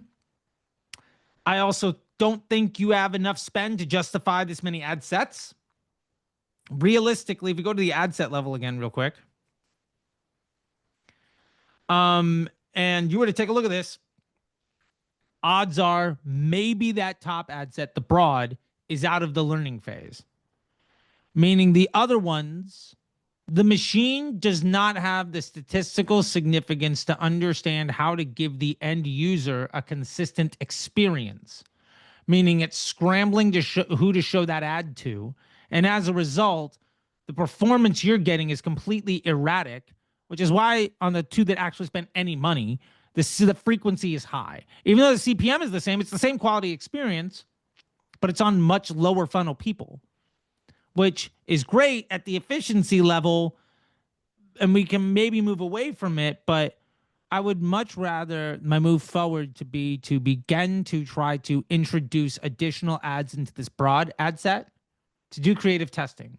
And then my real question was CPA and AOV. You're telling me your CPA is too high. I would then try to focus on 1 or 2 322 ads with static images specifically to appeal to somebody and say, what's the ad in that ad set? Let's just open up that ad set real quick.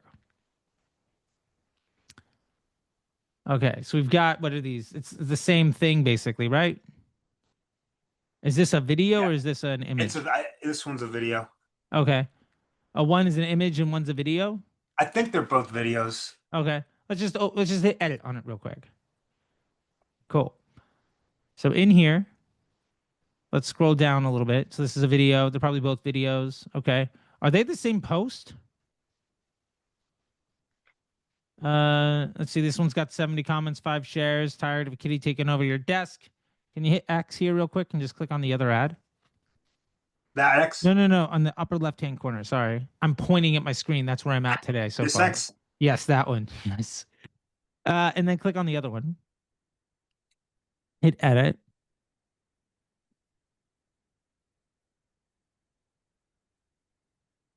Okay, it's the same post. It's very similar. They're variants of the same post, but they're sharing the social proof. Okay, so here's the thing.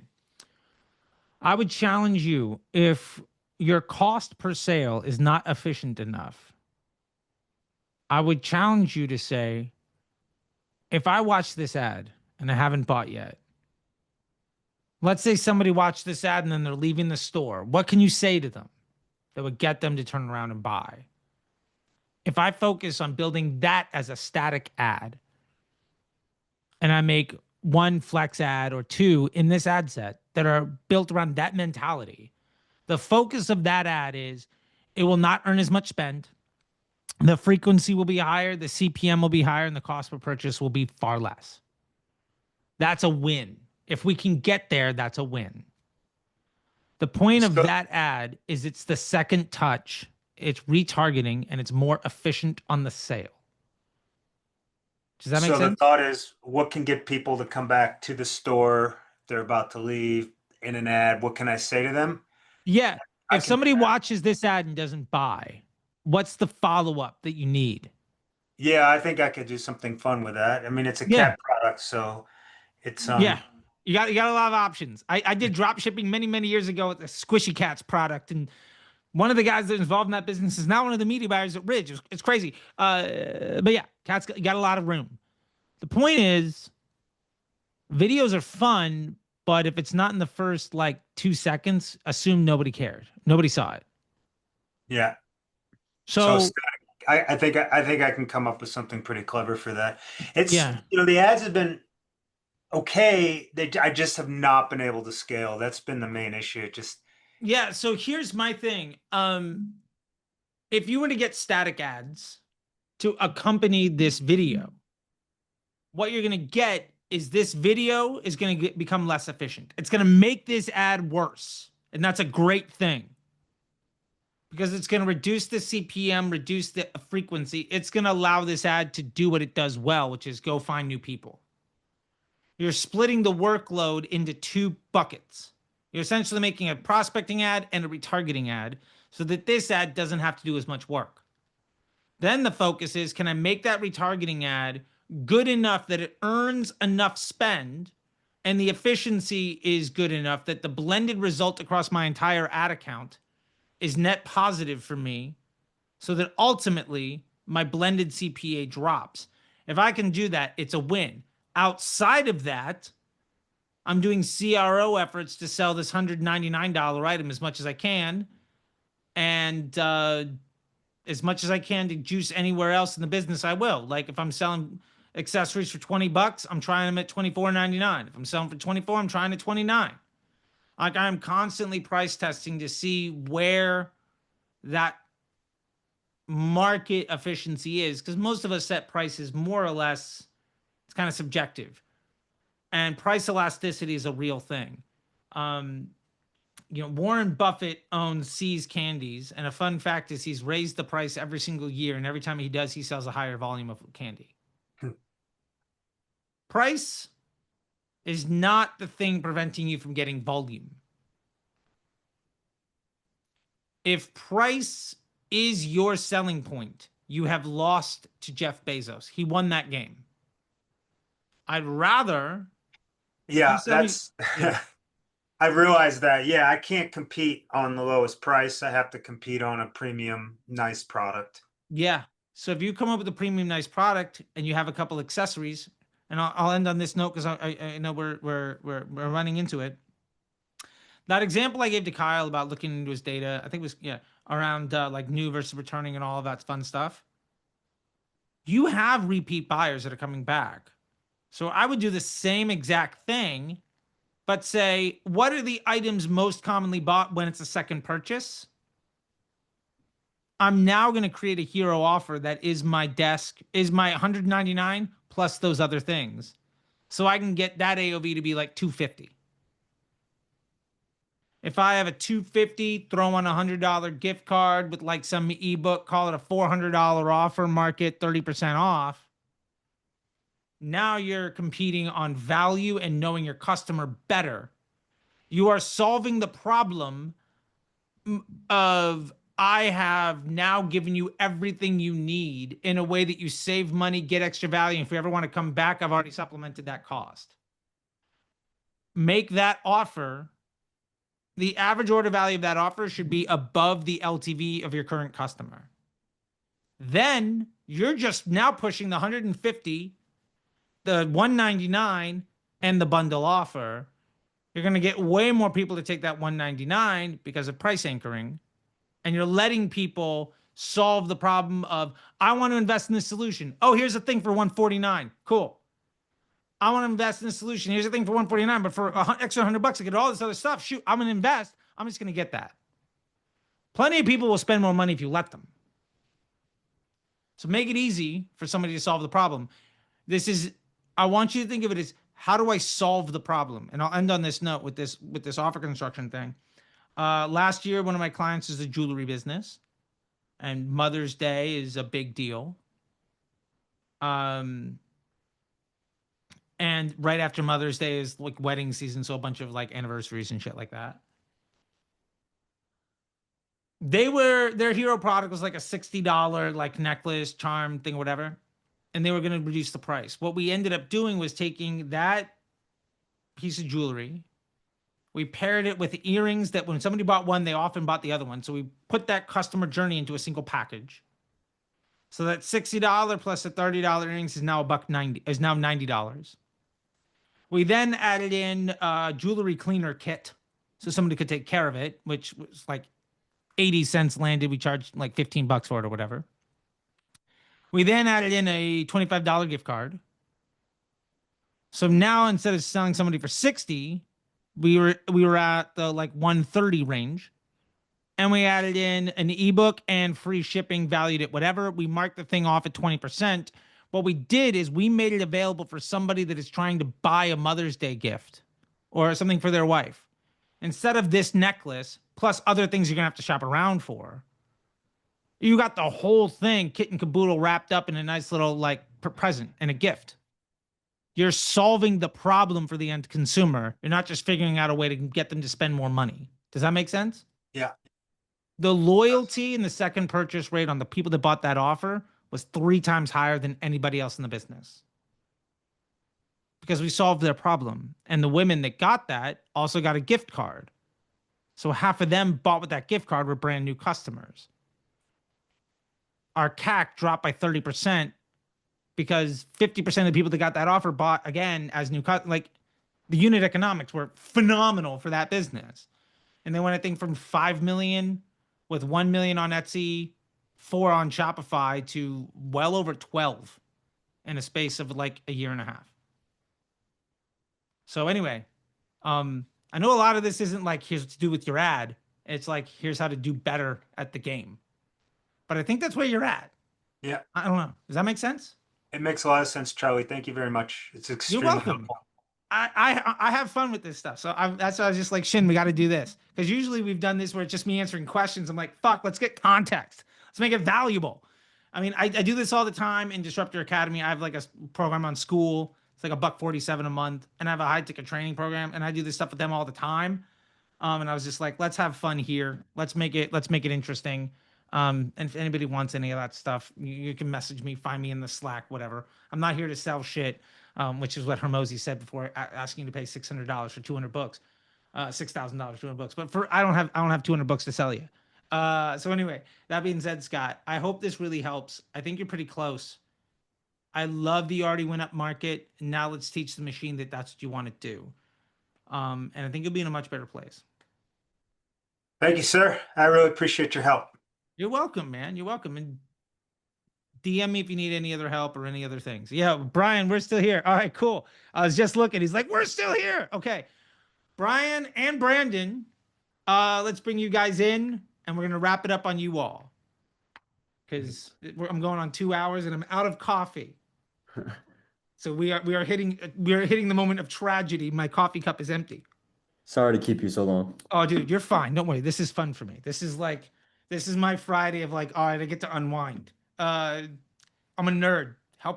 This is my favorite video game, making money. I'm good at this one. Not very good at Madden. So anyway, there you go. Terrible at basically anything else. So let's open up the ad account and let's dive on in. Sure. All right. Sorry, I just have little babies walking by my door right now. In my backyard. My nanny just came back. Okay. Awesome. So great. You've seen some of the things here. I love it. Spend, frequency, CPM, cost per purchase, GPT. I love it. There's proactivity.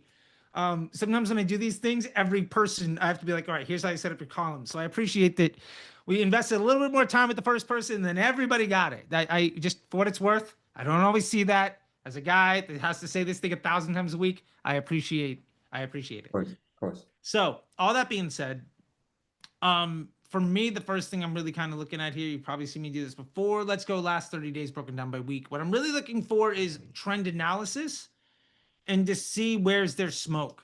So we can then dive in deeper to see if we have fire. Does that make sense? So don't sort by amount spent though. Let's just sort by campaign name. Yeah.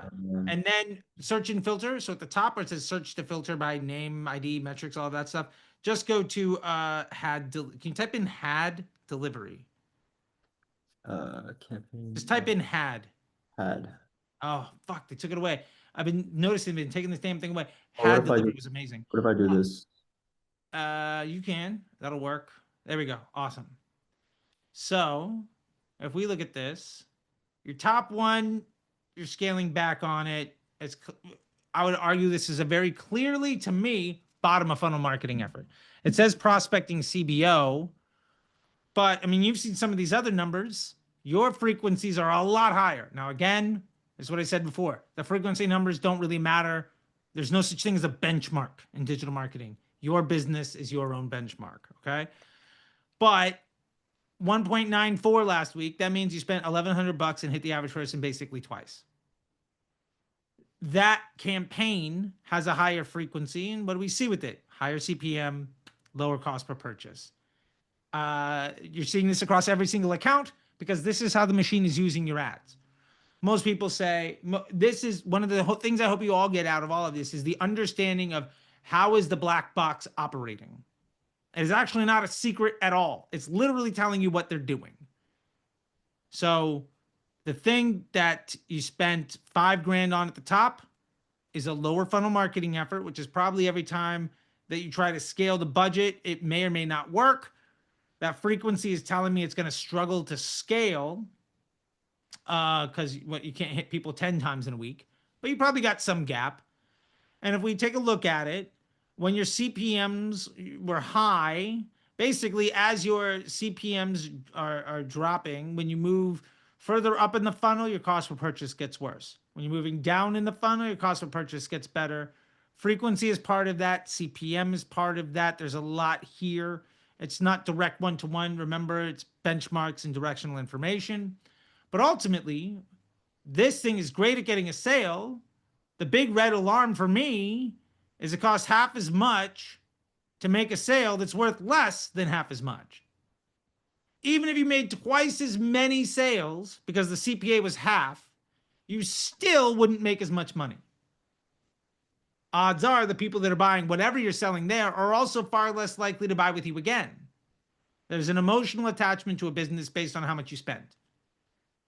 People absolutely love their car they spend $100,000 on. I can't tell you who made this AirPod container. I probably spent $7 on it on Amazon, but it says Steelers on it. Hooray. I don't give a fuck about this thing, but I do care about my Volkswagen bus. I dropped like 90 something on it. I have a new electric bus. I love it. Point is, you're pot committed. There's an emotional attachment to the dollar amount. If somebody's spending, so your AOV on that is $30 versus 60, right? If you scroll, I'm just doing the math in my head. 30, 60, yeah. The person spending 30, it's not necessarily saying they're half as likely to give a shit about you than the people that are spending 60. They might be exponentially less, or they might be pretty close. But the point is, those transactions are way less profitable. Now, I noticed in the last 2 days, which is probably an anomaly, do me a favor, just take the campaign name column and shorten that so we can get all these metrics on, right? Yeah, just bring that over to the, boom, perfect. Yeah, just so we can see all the data in one shot. What I do notice is your AOV went way up. I'm assuming that if we were to look day by day, that 88 is probably more indicative, more or less you had a big AOV leap. And the reason it went from 27 to 48 is because it was 27 for some of the days and then 80 on other days. And we're seeing that consistency. I'm going to assume that's the case. We've been changing around our offer this month as well. Got it. So with all this being said, I don't hate where this thing is gone.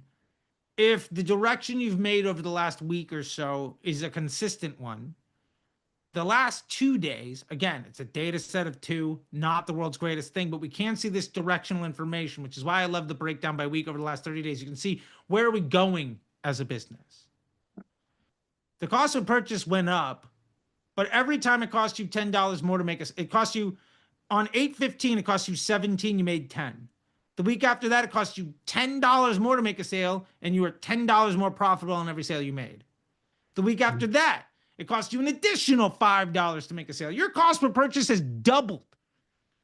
Gurus on the internet are calling you complete failures, laughing in your face. You're making 5 times as much money on every sale.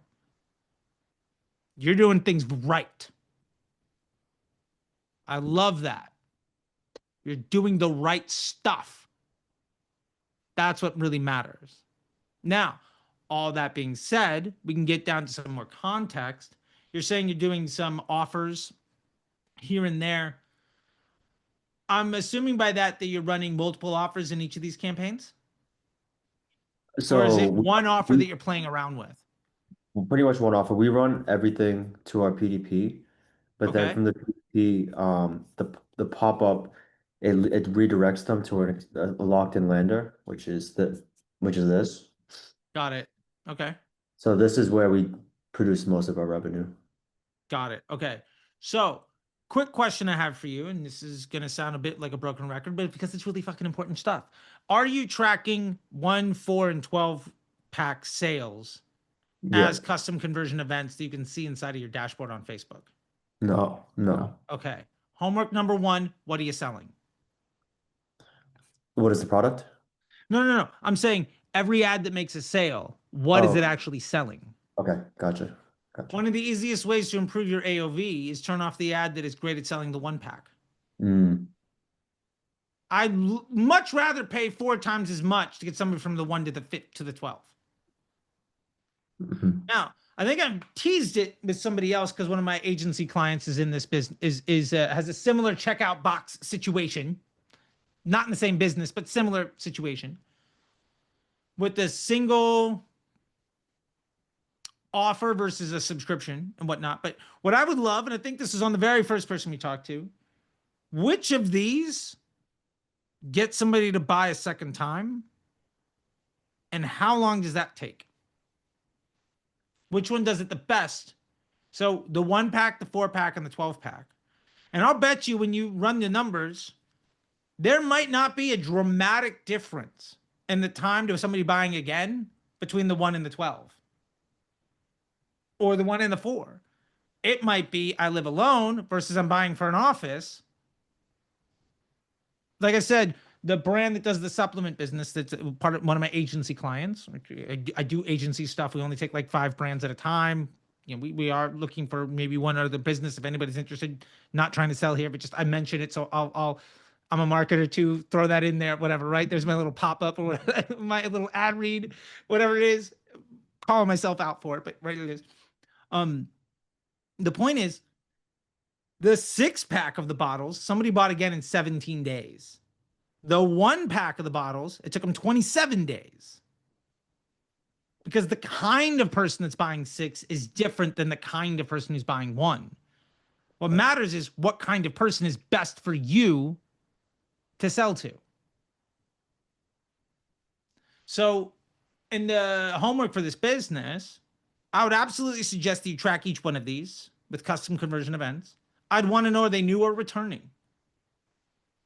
Of the ads that are crushing, are they great at getting new buyers to spend a lot? Or are they really good at getting existing buyers to spend a little? Now I'm being hyperbolic. There might be some middle ground. Maybe the repeat buyers spend more and the new ones spend whatever it is. But the point is understanding those things. Understanding those things will really help us know what we're doing in the business. Because if those are now columns in the dashboard, going back to the ad level, we're going to see, well, what ads sell what products? We really only have like 2 ads that suck up the spend. I don't know. Yeah, so pretty much like we found like a clear winner for the past few months, which is this one right here. And we have it in this like winners kind of scaling campaign. And then recently launched this new ad, which kind of took over the account and like took away all the spend from here. So it kind of just like rotates every time we find a new winner, that's the new winner, and that's what's driving all the revenue. It's like more of a top of funnel. Very, very top of funnel. It's like a VSL kind of ad. Very, very top of funnel, absolutely. Which might be all you need in this account. It looks like it's fun. Yeah, got it. Is that one of you guys? Yeah. Okay, I thought so. Either way. Yeah, the CPMs being what they are, I don't doubt that it just gobbled up all the budget because it's a better user experience. I don't hate that it's doing that while also getting you a better unit economic on that user experience. Your cost per purchase is cheaper. Your AOV might not be as high. Yeah, it's not as high, but the GPT is better. That's what I'm most concerned with. What I'm really now interested in is, instead of trying to find a good ad, how do we buy the best customer? And the reason for this is, what if you add static ads behind this that got everybody to buy the 12-pack? What if you go back to your landing page, I'll twist your noodle a little bit on this. The landing page that came before this one. Because we all have this, there's a lot of brands that have this, like this box here, right? So first off, you have 6 cohorts: subscribe versus buy, and each size. Okay. Those people all behave differently. So now the question is, if I do the subscribe, it's delivered every 6 months. Great. Can I do an annual plan? For people that do monthly subscriptions, can you go every 3 months, every 6 months, every year? So you deliver it every 4 weeks, and then you've got what's the 3-pack? quarterly, and the 6-pack is 6 months. Got it. Okay. So if I want to have more, I need to buy let's say I go through a 6-pack in a month. Let's say I do the 6-pack every 2 months. I need to come back and buy it again and again, right? And just, this is interesting, you know, for people just to understand the churn rate on your offers. Otherwise, they might come back and buy the one. The point is, these customers, I might be on the subscription, but I burn through it quickly, so I buy a 3-pack once and then I come back. Understanding that consumer behavior is going to be really important, because then your ad is very much like, save 40% and get 6 months. Like, you can talk about this offer as the reason somebody should buy, right? And while it might not be the offer for the new customer, because I think your landing page is basically for new customers, right? Yeah. Remember I told you the biggest important gap, because I saw you guys were here for it, but the gap is like, what's the lift from first to second to purchase, right? Mm-hmm. Well, what if you're doing everything right, but the easiest money for you is getting the second purchase to be worth 50% more? If that gap, if that lift between the first and the second purchase grew by 50%, your allowable customer acquisition cost would go up astronomically. Meaning the amount of money you can spend on a daily basis will go up astronomically without having to do anything. So I'd be looking at that, because it feels like you've kind of locked in the front. I don't love that you're just running 2 ads. I think getting some static in where you are would be strong, because it would, maybe it doesn't gobble up all the budget. It runs on a little bit of the budget, but it's hyper efficient. Love that. The same advice I gave before. What if somebody watches one of these ads and they watch it and they convert, or they watch it and they don't convert yet? What's the second touch we can give them? So yeah, you've got some static. So you have a lot of ads here. So I'm assuming by this build, you essentially have a testing campaign and a scaling campaign style setup. Yeah, so I guess for the testing, we've kind of switched things around a bit. But before, it was just a typical ABO, you know, test an ad. If it doesn't, after a few days, if it doesn't work, kill it. But then we kind of switched to the CBO, to where we'll throw the new testing ad in here. And if it doesn't perform, we'll just turn off the minimum spend. So we'll initially put a minimum spend on it, just to Okay. put some spend on it. And then if it doesn't perform, we'll turn that off, but we'll keep it active. That way it's still in there if, you know, if Meta decides to want to use it. Sure. Most of the time it, you know, spend goes towards like just a few ads, and the rest are like not too much. But yeah.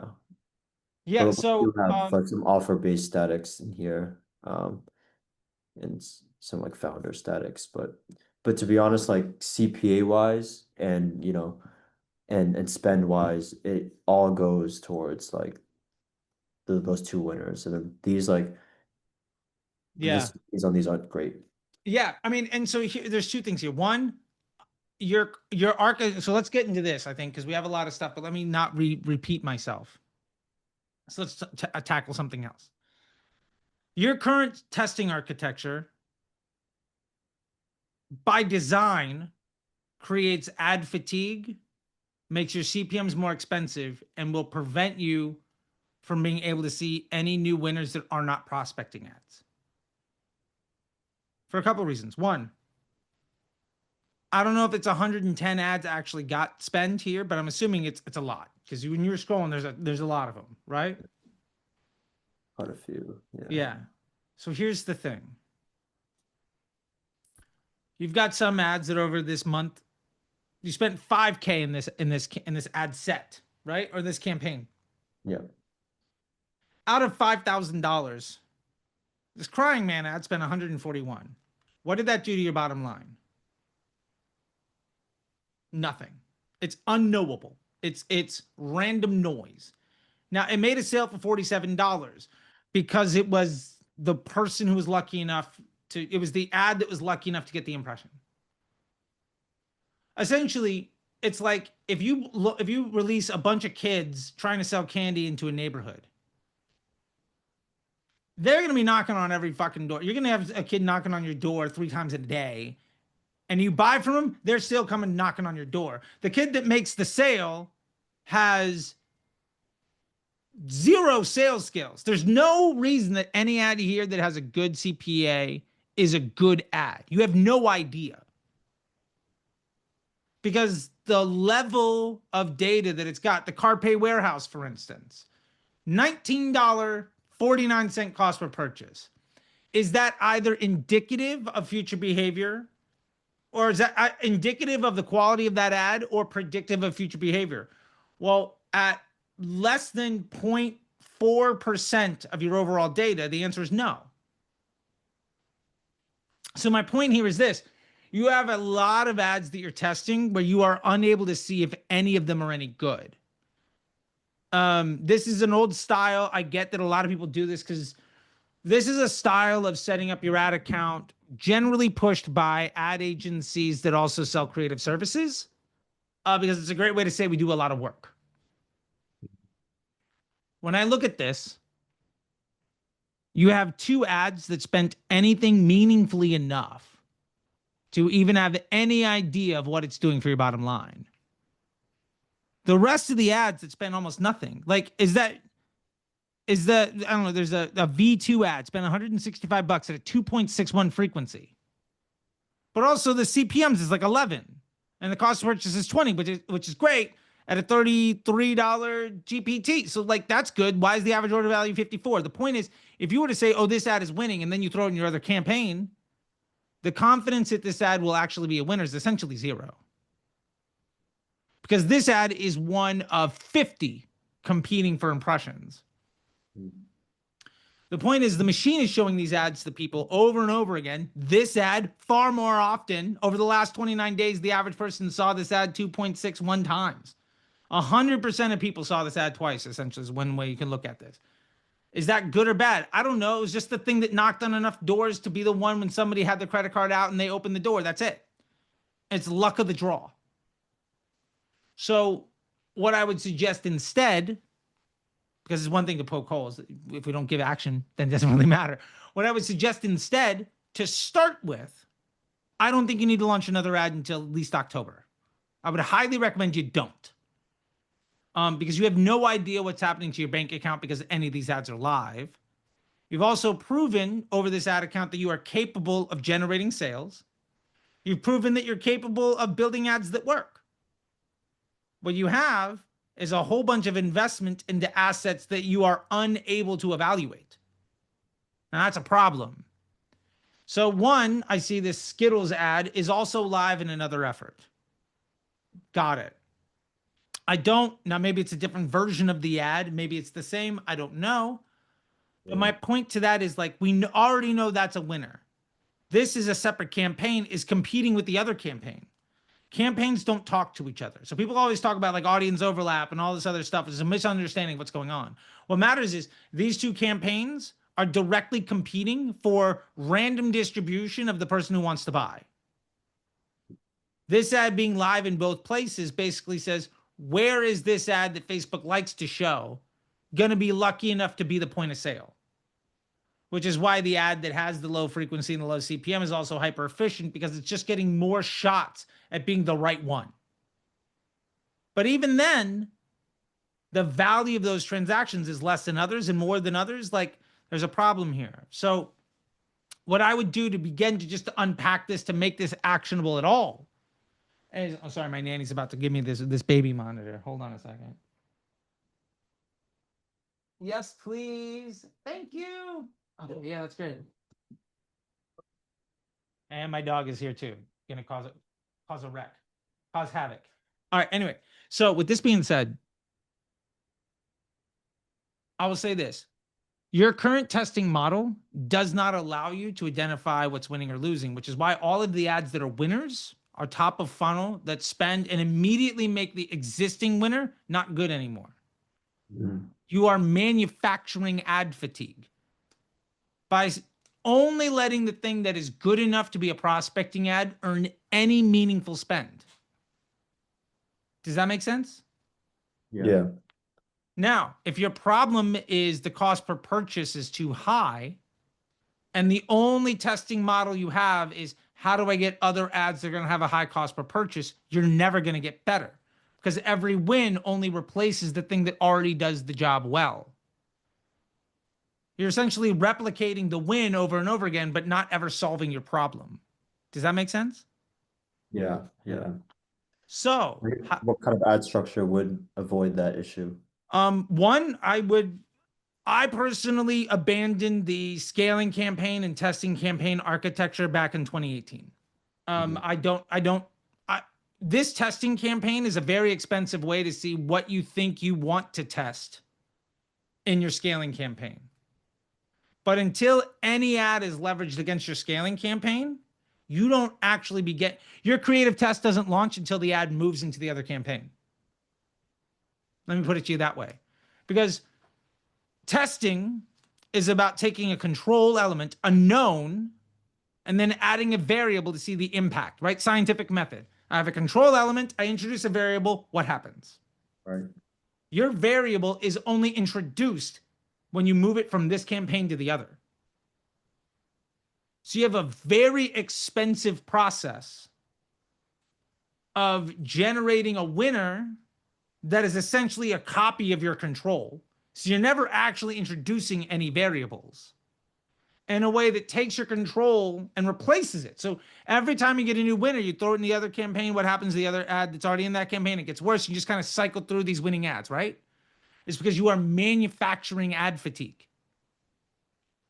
Instead, if we were to test in that other campaign in a CBO with ads that solved a different problem. Now, what's your problem? If your cost per purchase is too high, your number one issue is efficiency, right? You scale or efficiency. And people say, well, I can't scale. Generally, it's because their CPA is too high. So if you reduce the CPA, you could add more money. Simple kind of economics, right? Or your AOV is too low. And I think we beat up the AOV thing by tracking what offers being sold.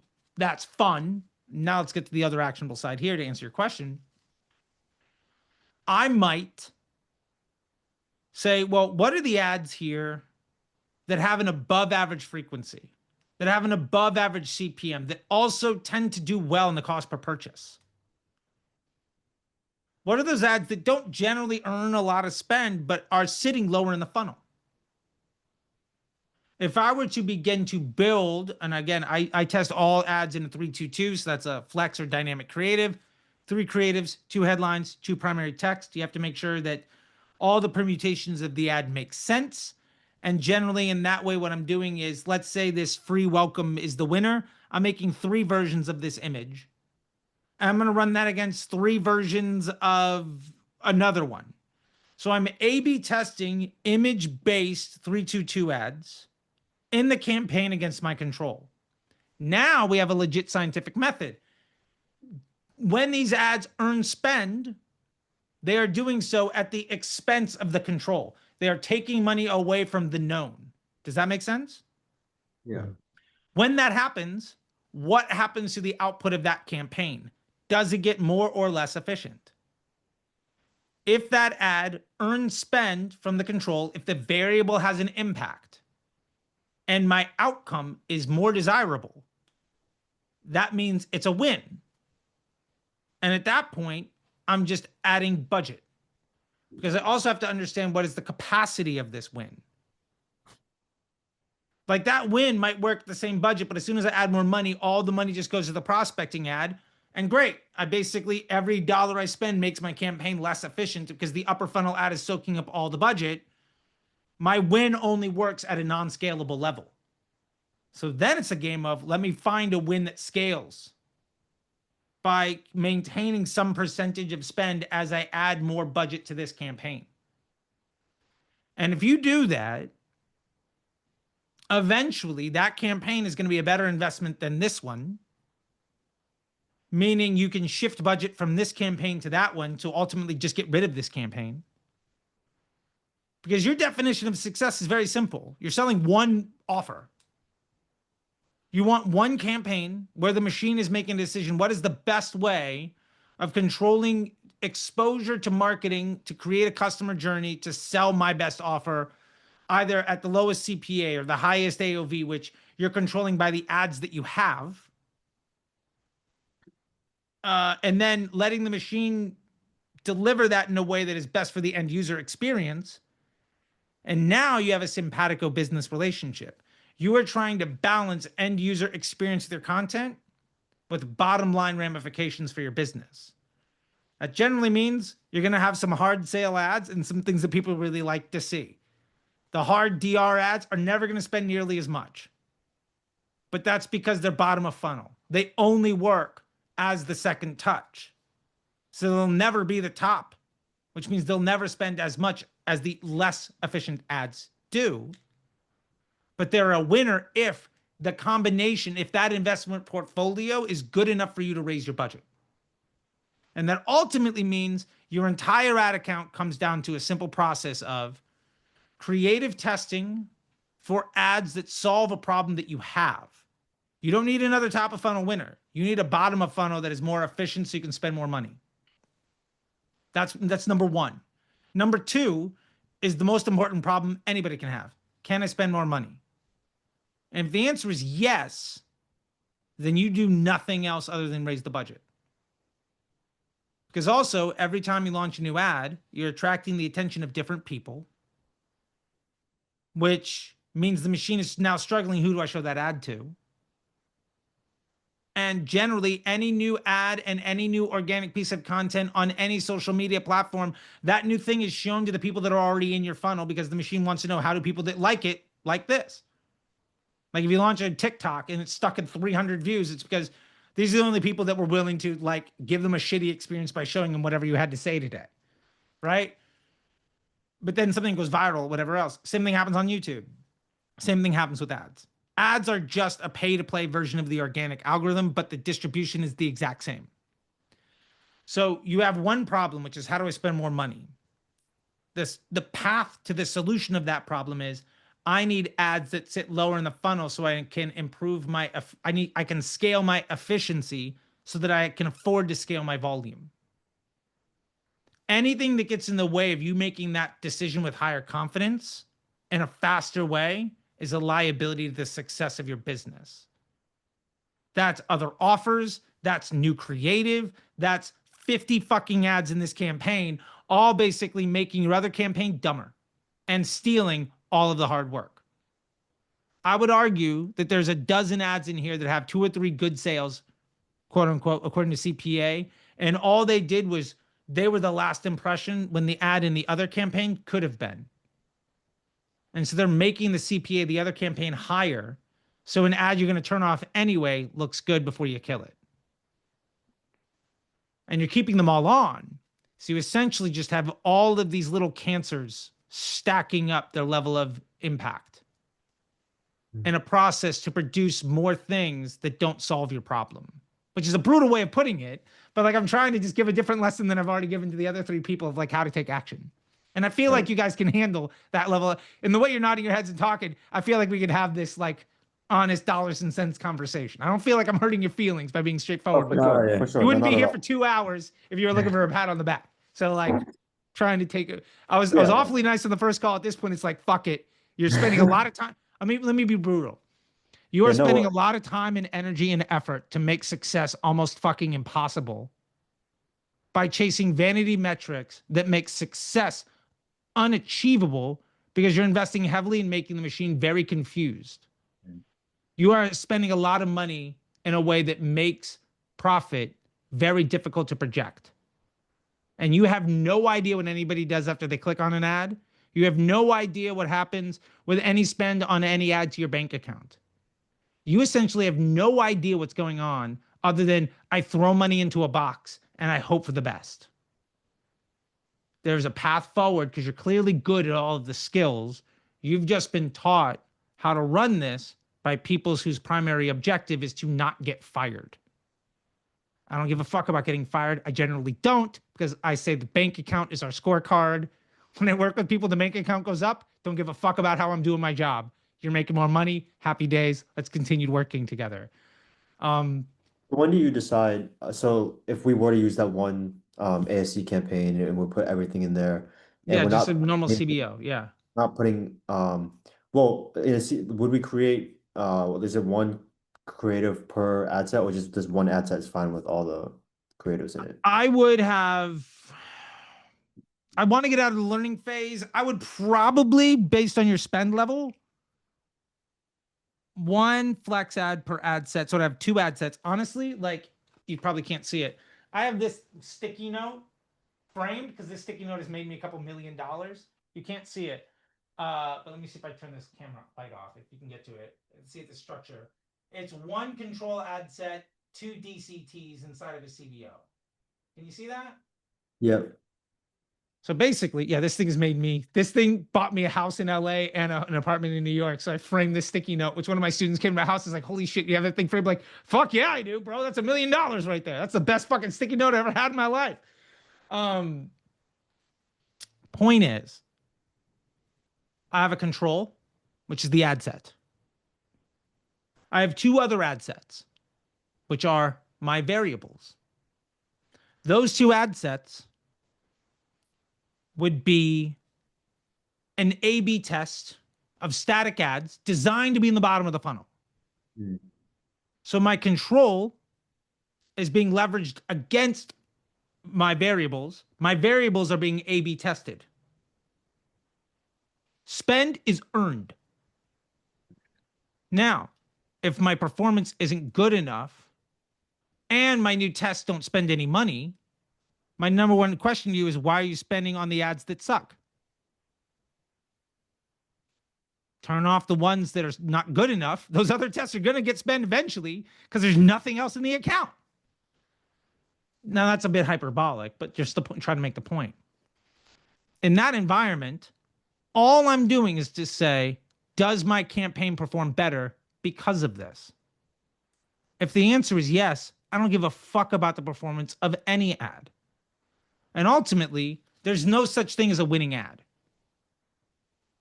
Let me put it to you this way. You have a system designed to produce an all-star, and then you're putting all the load on the all-star. Mm-hmm. I don't care how fucking good LeBron James is.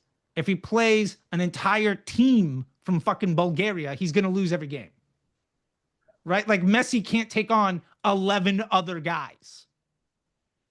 You just need the team with everybody having a very clearly defined role. And then the job is simply, who's the weakest link on my team?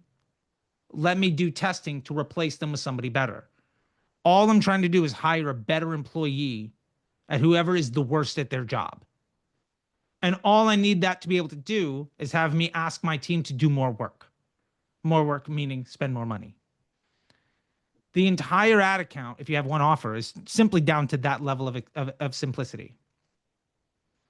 And anything that gets in the way of that decision-making is a liability.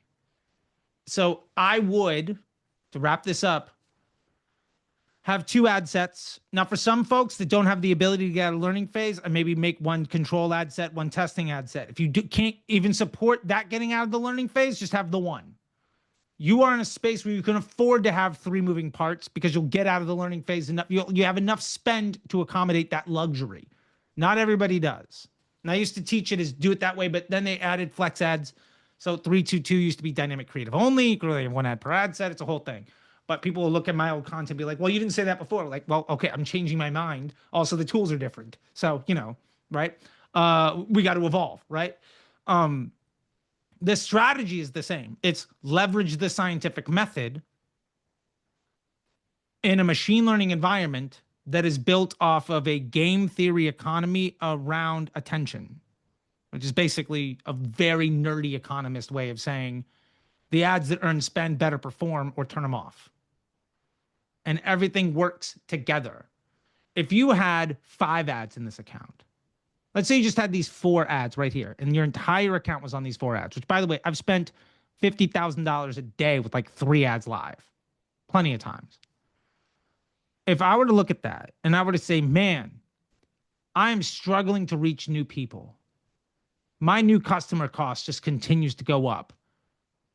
I would look at it and say, oh, the 531 ad sucks on reaching new people. If I got rid of it, my CPMs would go down, my AOV would drop. But I would reach more net new people efficiently, and my CPA would drop too. So I'm reaching more net new individuals. I'm more incremental and more efficient. I lose some AOV, but I'll make that up in volume. Now that is a 100% confidence move, or 99% confidence move, right? But if you have that same problem with this, plus another campaign with 100 ads, you have no way of solving that problem. And more importantly, you can't make that analysis now because you also have all the other ads making all of this data basically useless. So now you just turned it off, but like, that's probably a good move. But my point is, it's a 50% confidence instead of a 99% confidence. Yeah, I mean, these two ads are the same, just that the hook is different and this hook is a lot worse. So like, I mean, clearly, yeah. What I would say is this, it might not even be worse. The other ad already solved that problem. Right? Like in football, you don't need two quarterbacks. It's great. You don't win any games. You already have that problem solved. So now it's a question of how do I solve other problems? My number one problem is I'm looking for ads with a 15 to 20 CPM. I'm looking for ads where my cost per purchase is below 42 and my GPT is like in the 30s.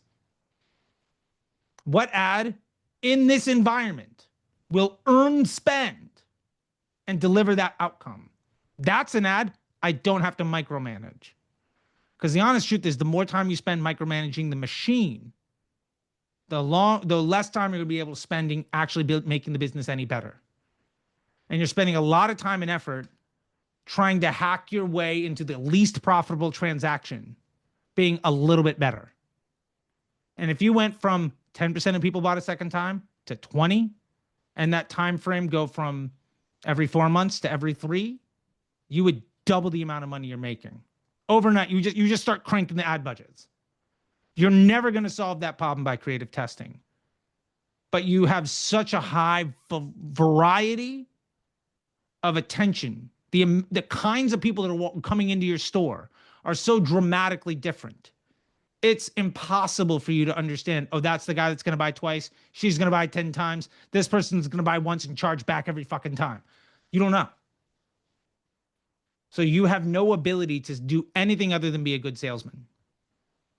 So that was a very long-winded way of saying you're pretty close. I think I would not launch another fucking ad. I would consolidate the other campaign and then use the information that I have to take my best shot at a static ad that I think will sit lower in the funnel. That for me is the easiest win. If I can't make that happen, then I'm going to try to make an ad that has a higher AOV. You're either going to win the game by reducing the CPA or increasing the average order value, right? That's basically it.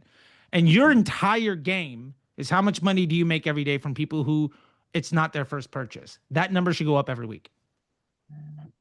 That is the only KPI that actually matters in your business. The path to that is, can I spend more money on Facebook? The path to that solution is having a machine that's simple enough for you to know what you need to improve. Right. And that's kind of how we unpack all this shit.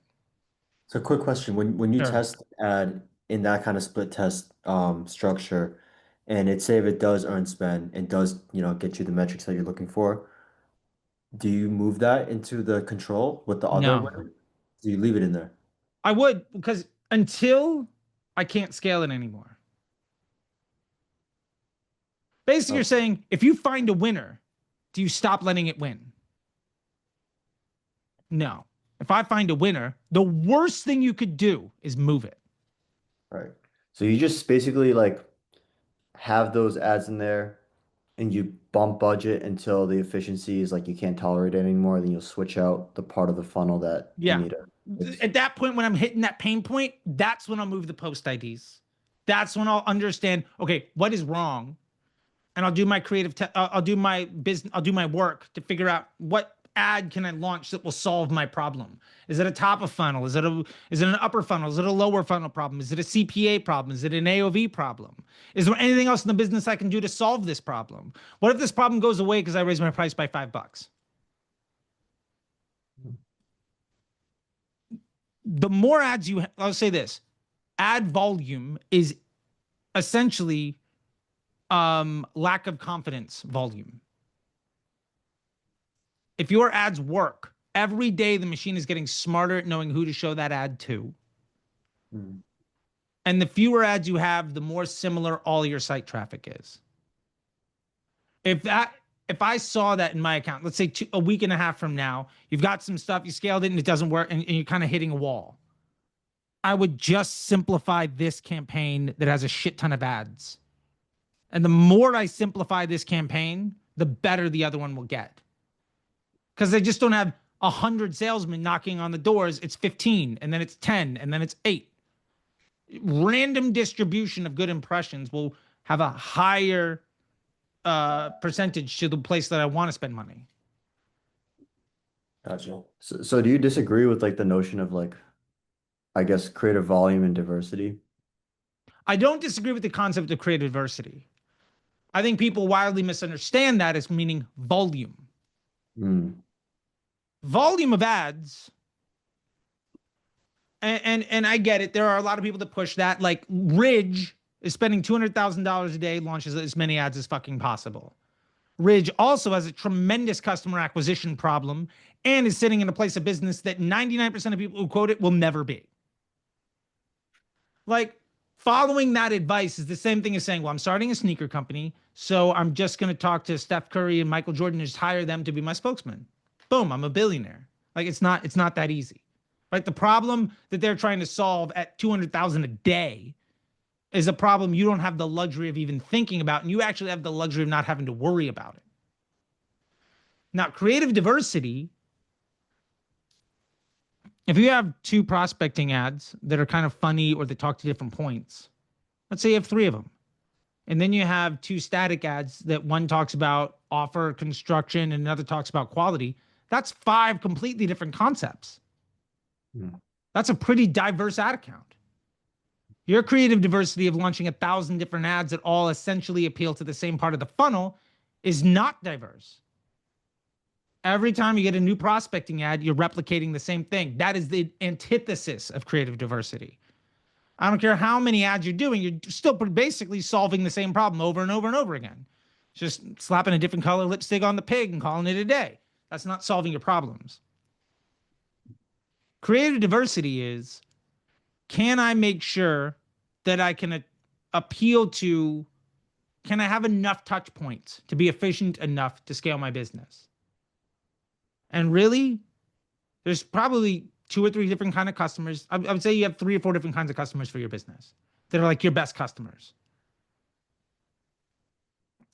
Creative diversity is, what is the most efficient way of having enough different kinds of ads so I appeal to those folks, but they're all complementary? I use this analogy. I did it I put up a video on my YouTube last week. It was like, I spent $1 billion on Facebook, which is true. And like, this is what I learned, right, on how to creative test. And it's like, I use this analogy of the Olympic rings. All right, I have 3 Olympic rings and then 2 below it. The 3 Olympic rings are my prospecting videos. My 2 rings below it are the images that work for those prospecting videos. I don't need this ring to speak to this video, and I don't need this video to talk to this ring. But if I have a funnel where my lower funnel ads speak to more than one upper funnel ad, and my upper funnel ads talk to different people, I'm nailing creative diversity. It's just, a lot of people say, well, with Andromeda, I can launch more ads. The argument is actually, with Andromeda, you don't have to, right? It's like the Matrix, right? Like, are you saying at one point I'll be able to dodge bullets? I'm like, at one point, like, fuck it, you just take all the bullets you want. It's not even real. You need to be Neo. And eventually, that means you're spending 1 hour, 2 hours a week in your ad account. Half of that is just for like serotonin. And you're spending the rest of your time in your business where you make all the money. And that would put you in a much better place. But with that being said, It's been about 2.5 hours. Shin is probably done. So like, I feel bad for you, Shin. I apologize. I'm good.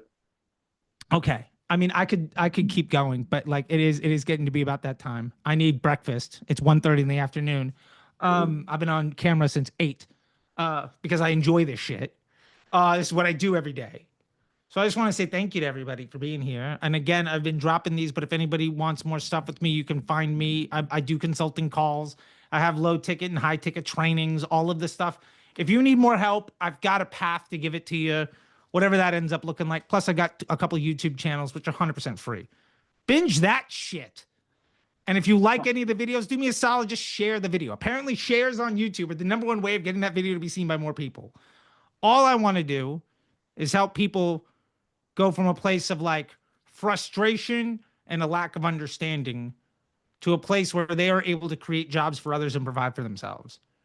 And generally, any idiot can make things more complicated. So my goal is to make it simple. And if you need more help than what I can provide for free, I got ways to take in your money if you're willing to. There's plenty of those available. If you want to skip the line, it's an option. But Disneyland is free. The line is too long, you can pay to skip it. That's kind of my entire business, is doing that for people. I spent $1 billion on the platform. I've been around and done this thing. I started running ads $1 million a day over a decade ago before there was even a conversion event, Pixel. So like I've been around the block a few times. Been a part of plenty of exits. I've done all the things. And generally speaking, if you want to know what everybody's going to talk about their new strategy in 2 years, you can watch my YouTube from 6 months ago. That's held true for nearly a decade now, and that makes me laugh. So I'll stop there. I'm a little loopy from things. So like clearly, you know, my professionalism is dropping a little bit. But with that, Shin, I really appreciate it, man. Maybe we can do this again, you know, next month. In a while. It'll be fun. And yeah, that being said, thank you all so much. I got to have a good time. I feel like a lot of people got to sit here and learn stuff and get better because of it. And I really appreciate those that were willing to open the kimono and ask questions. Because like without that, it's just me talking about my ad accounts and everybody being like, yeah, but you're this guy. And then nobody takes it because they all can write it off. When it's your shit and we're handling it in the real world, that's what it's all about. Let's go. Charley, when are you gonna be in New York? Do you have a date for that? I land on the 17th of September. Mm-hmm. I am then going to be at the agency summit for Meta's agency summit on the 18th. So I'll be around on the 18th, and then I'm hosting the school in real life meeting event in New York City on the 20th and 21st. And then I'm attending the Performance Roadshow on the 25th. And I'm flying back on like the 1st. So I'm going to be there for a while, but okay. If we can meet up, that'd be great. Yeah, I don't know if I'll be there, but I'll definitely make sure that you meet up with Nick at least. Yeah, that'd be great. I'm trying to interview as many people as I can. By the way, my Instagram, if you're ever interested, is just me interviewing big brands, being like, hey, how do you spend money? So like, you know, but my favorite is when the guy that's shopping like $500,000 a day is like, oh, I just listened to you. And I'm like, well, thanks. Appreciate it. That's not helpful. But, you know, anyway. That's a testimonial. Yeah, exactly. I'll take it. But yeah, I'll be there. And yeah, thank you guys so much. I got to have fun today. This is my, believe it or not, this is my unwind for the week as a dad with a 20-month-old and a 7-month pregnant wife. This is the quietest my entire week will be. So thank you guys. Well, you're welcome then. Yeah. Yeah. So take care, everybody. I hope you've enjoyed this. If you need any more help, let me know. Binge the YouTube, do all the shit for free, and then come to me with anything you need. I'm glad to help. And thanks, Shin. I'm gonna let you go. All right. I'm gonna leave. Yep. I think we're good. Yep. I'll say. Thank you, guys.